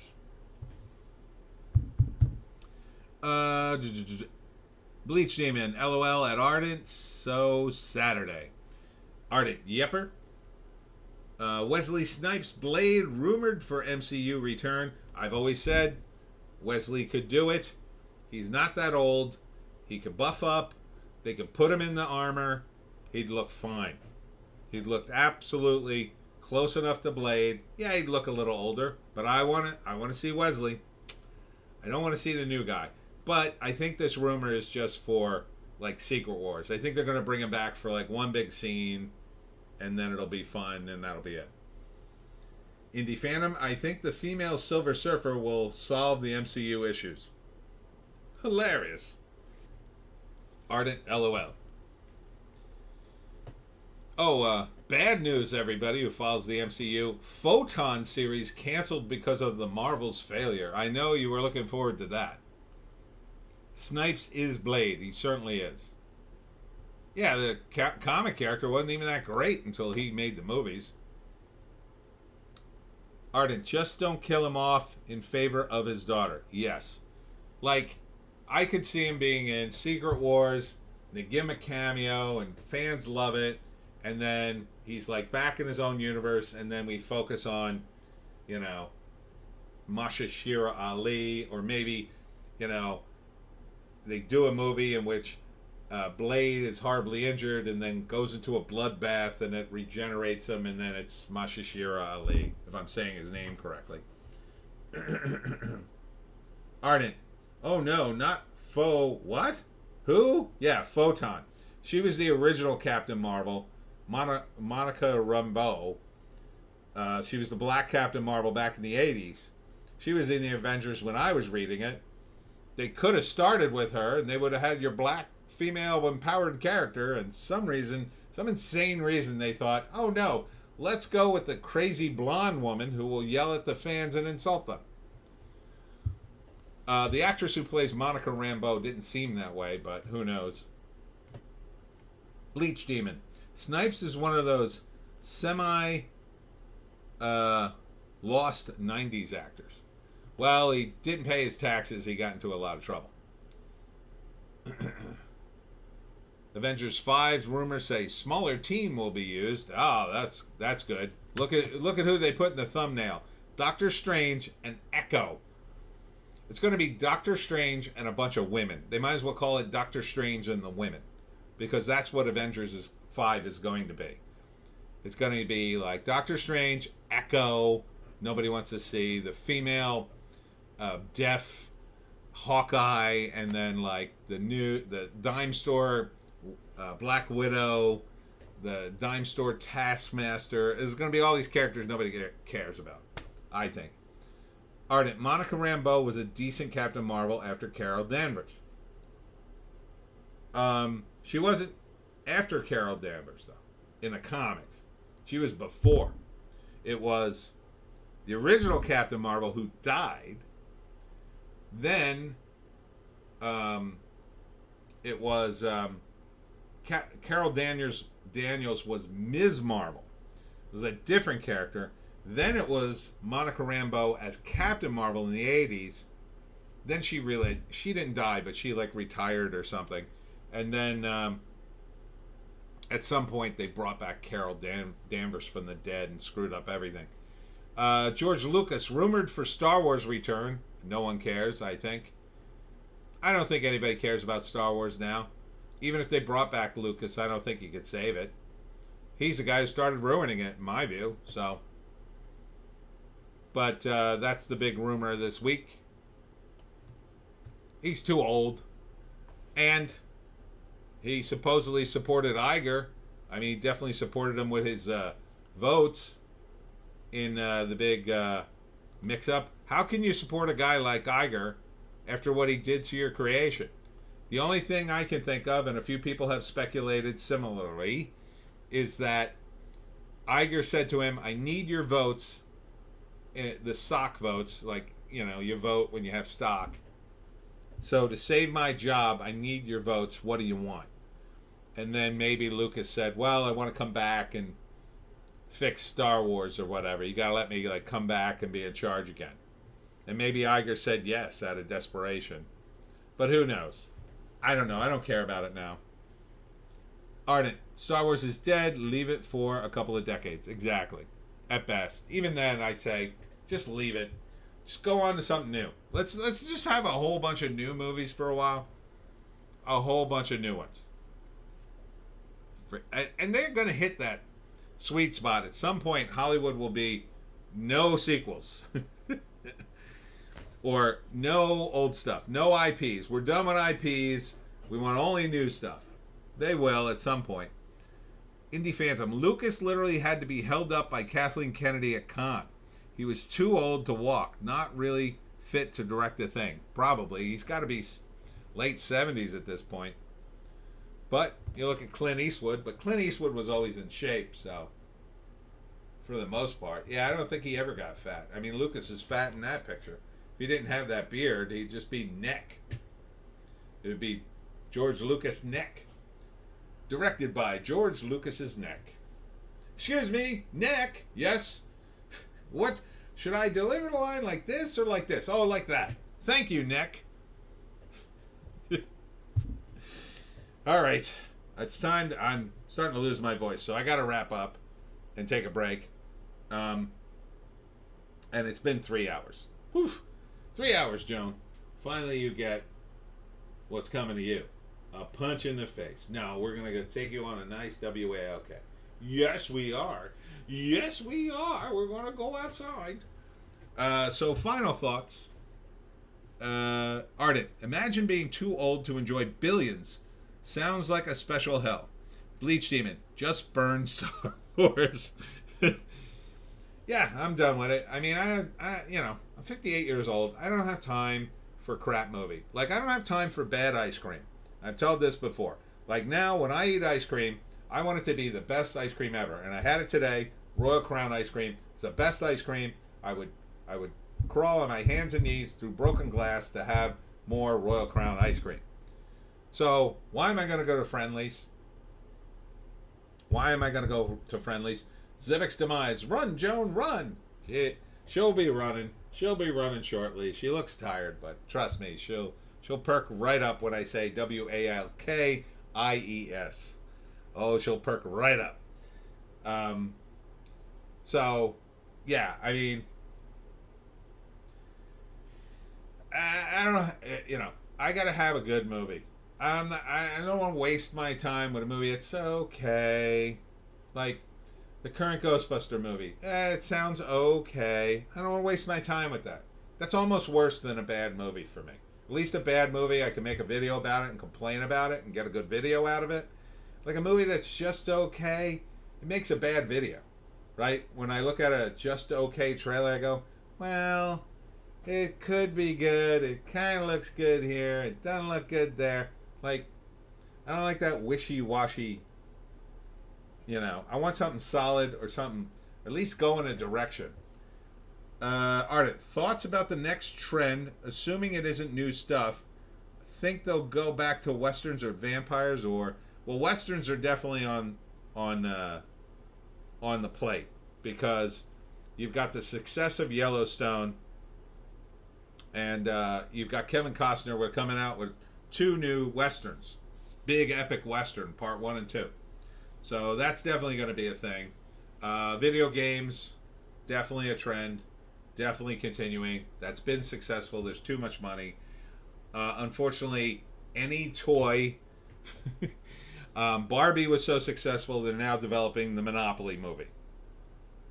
I know it's not nearly the same thing. I don't know why you would develop a Monopoly movie and think, oh, that's a good idea. But this is Hollywood. So now they're scrambling to get IPs from everything Hasbro. Oh, did you hear? We're developing the Monopoly movie. Oh, I hear that's great. That sounds great. After Barbie, that should do great for you. Oh, yeah, we're developing Tiddlywinks. Oh, really? That sounds very interesting. How about you? Oh, we're developing Parcheesi. Parcheesi, yeah, it's going to be an action, a sci-fi comedy called Parcheesi. All the pieces are going to be spaceships. Wow, that sounds really awesome. Yeah, Jason Statham is looking good for it. Looking great for it. Oh, yeah. We're developing Hungry Hippos. And there's not going to be any fat shaming, so the hippos will be thin. Oh, I like. Oh, I missed a bunch of... Sorry. Bleach Demon. John Wilkes Booth leads to running for Joan? Oh, my God. I spelled it wrong. Yes. She's very angry at John Wilkes Booth. Indie Phantom. Cool combo of Western and vampire feel was John Carpenter's Vampires with James Woods. Good stuff. Yeah, not unfinished, but man, that first act and a half is like awesome. But John Carpenter is a genius. I think he ran out of money in that film. Ardent. Good martial arts movies. Ninjas would be a nice trend. I miss the old ninja movies. They always do something with that. Zebek's Demise. Oh boy, board game movies. Yeah. I know exactly. Maybe if they do a Fireball Island? I don't remember that one. Ardent. Pick Up Sticks the movie. Body horror with Cillian Murphy. Maybe. Bleach Demon. Westerns need a good, strong return, but in the vein of the good, the bad, and the ugly. Rough, honest, and brutal. Yeah, maybe. Zebek's Demise. Kerplunk. Bleach Demon. Maybe closer to Lonesome Dove. Yeah. I mean, I think they're just going to do westerns. I don't think they're going to get drilled down that far until, like, if westerns become big again, then they will. They'll eventually do so many of them that they'll start getting more and more specialized. But I don't know if westerns will be a big trend. It'll definitely be a trend. They're definitely doing better. And they've done quite a few of them that look pretty decent. Forget about Rust, but some of the other ones. I mean, Old Henry was awesome. If you haven't seen that, I like Old Henry a lot. There's been a few that look good that I saw the trailers for, but I didn't see. There was one with Steven Dorff as the bad guy. It looked really good. Ardent. The original story for vampires that John Carpenter based his movie on deserves a truer adaptation. Yeah, he might get it because John Carpenter, there's rumors that he's coming back to do a movie. But we'll see. He's up there though. I don't know if he could do it. I think what happened to John was that I believe his wife, who was also his producer, may have passed on, if I'm not mistaken. I met her once at a comic book convention, the Dragon Con. I think she passed away, if I'm not mistaken. But they're both pretty up there. So, I mean, she was younger than him. Indie Phantom. Oh, yeah, I heard that book is great, Ardent. Yeah, I don't know. Hopefully he's up to it. I would love to see Carpenter come back. He's a great filmmaker. I just love his stuff. I love The Thing. I love Big Trouble in Little China. That was him, right? He direct that? I think he did. Let's see.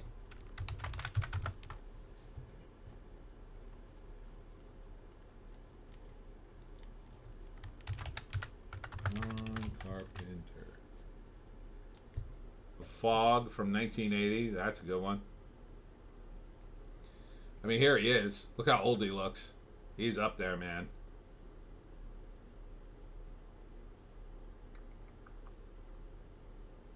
Let's see.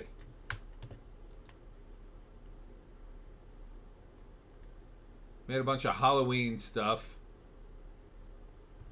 Who directed Big Trouble in Little China? Wasn't it him? I thought it was him. Am I confusing him with someone else? Let me see.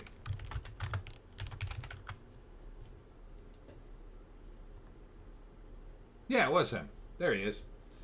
Yeah. So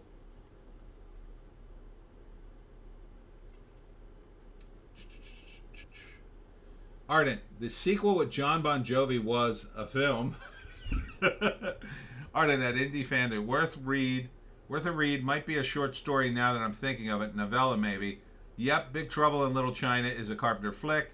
Indie Phantom. Carpenter's last flick was not so great. The Ward with Amber Heard might have been Sydney Sweeney's first movie. Oh, interesting. Well, at least he picked hot chicks to be in it. I'll give him that. I didn't even see that one on the list. Wait a minute. This is director, right? Yeah.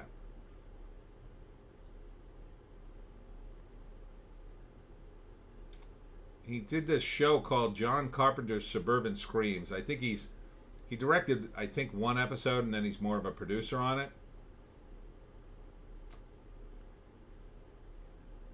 I don't know. They don't have a lot of his. It's like all his credits are missing off of this or something. It's weird. Here's vampires. Why isn't Big Trouble in Little China on this? It's weird. Huh. There's Escape from New York. I love that. Where's Escape from L.A.? Didn't he do that one too? He might have just been a producer on that one. Ardent, hope he does Escape from Chicago. And Indy says I'm on music credits. Oh, okay, let's see. Director. Oh, there we go. Yeah, there it is. The Ward. The Ward. Okay. Thank you. 5.5. Yeah, it looks like, well, Ghost of Mars got a 4.9 on the IMDb. There's Escape from LA. I like Escape from LA. That's a fun movie. I mean, so many great movies. They Live, Escape from New York. Fog is pretty good. Halloween, the first Halloween. Big Trouble in Little China. How can you not love this guy's work? So, Zivic's Demise, Escape from Portland. Yeah, just watch the news. Just go to Portland, and then you'll be in it. All right, so I think we've learned John Carpenter is a genius. Number one. I think we've learned the box office is still in big trouble. There's nothing worth saying except old movies. And play some of these movies. Ardent, Starman, The Thing. He directed Starman? Oh, he did. Huh. They Live, I think, is his best. Or Big Trouble in Little China is my favorite, though. Ardent, good night, friends. Good night, Ardent. We've also... What else did we learn? We've learned Joan is sometimes a very bad dog. We've learned, well... Oh, the college kids are total communists. And they need to be stopped. Perhaps if they had better movies to watch, they wouldn't be sitting in the quad screaming like a bunch of tards.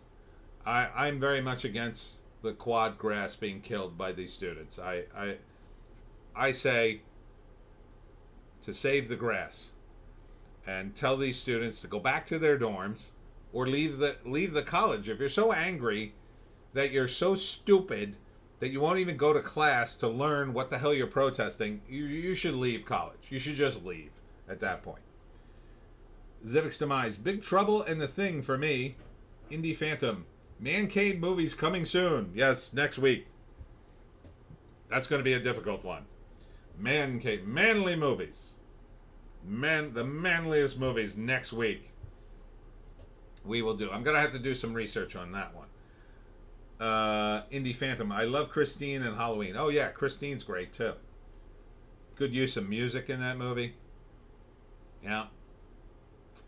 I mean, he's got such a great list. Even his not so great movies are still pretty interesting. In the Mouth of Madness is pretty good. It's not the greatest movie, but it's interesting. Guys who are talented, they're going to try different things. And they're going to be interesting some way or another, I say.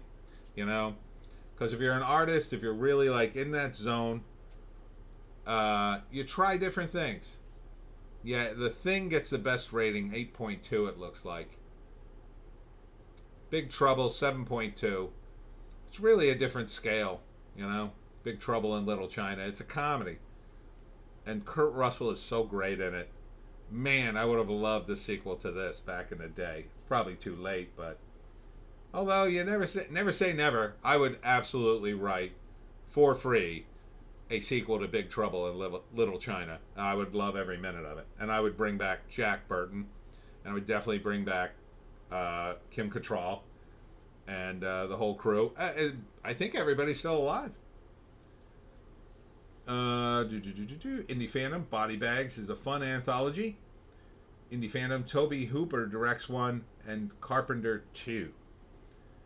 Carpenter plays a creepy morgue guy, and there's nudity. Oh, neat. Oh, it's a TV movie, too. Director segments The Gas Station and Hair. 93. How is there nudity? It must have been on HBO, I guess. All right. You getting ready to wrap this, Joan? Put a bow on this. Say we're done. All right. Good night, everybody. We'll see you next week for the live stream. See you all week for more videos, more trailers. Always trailers coming out. I got to do the news.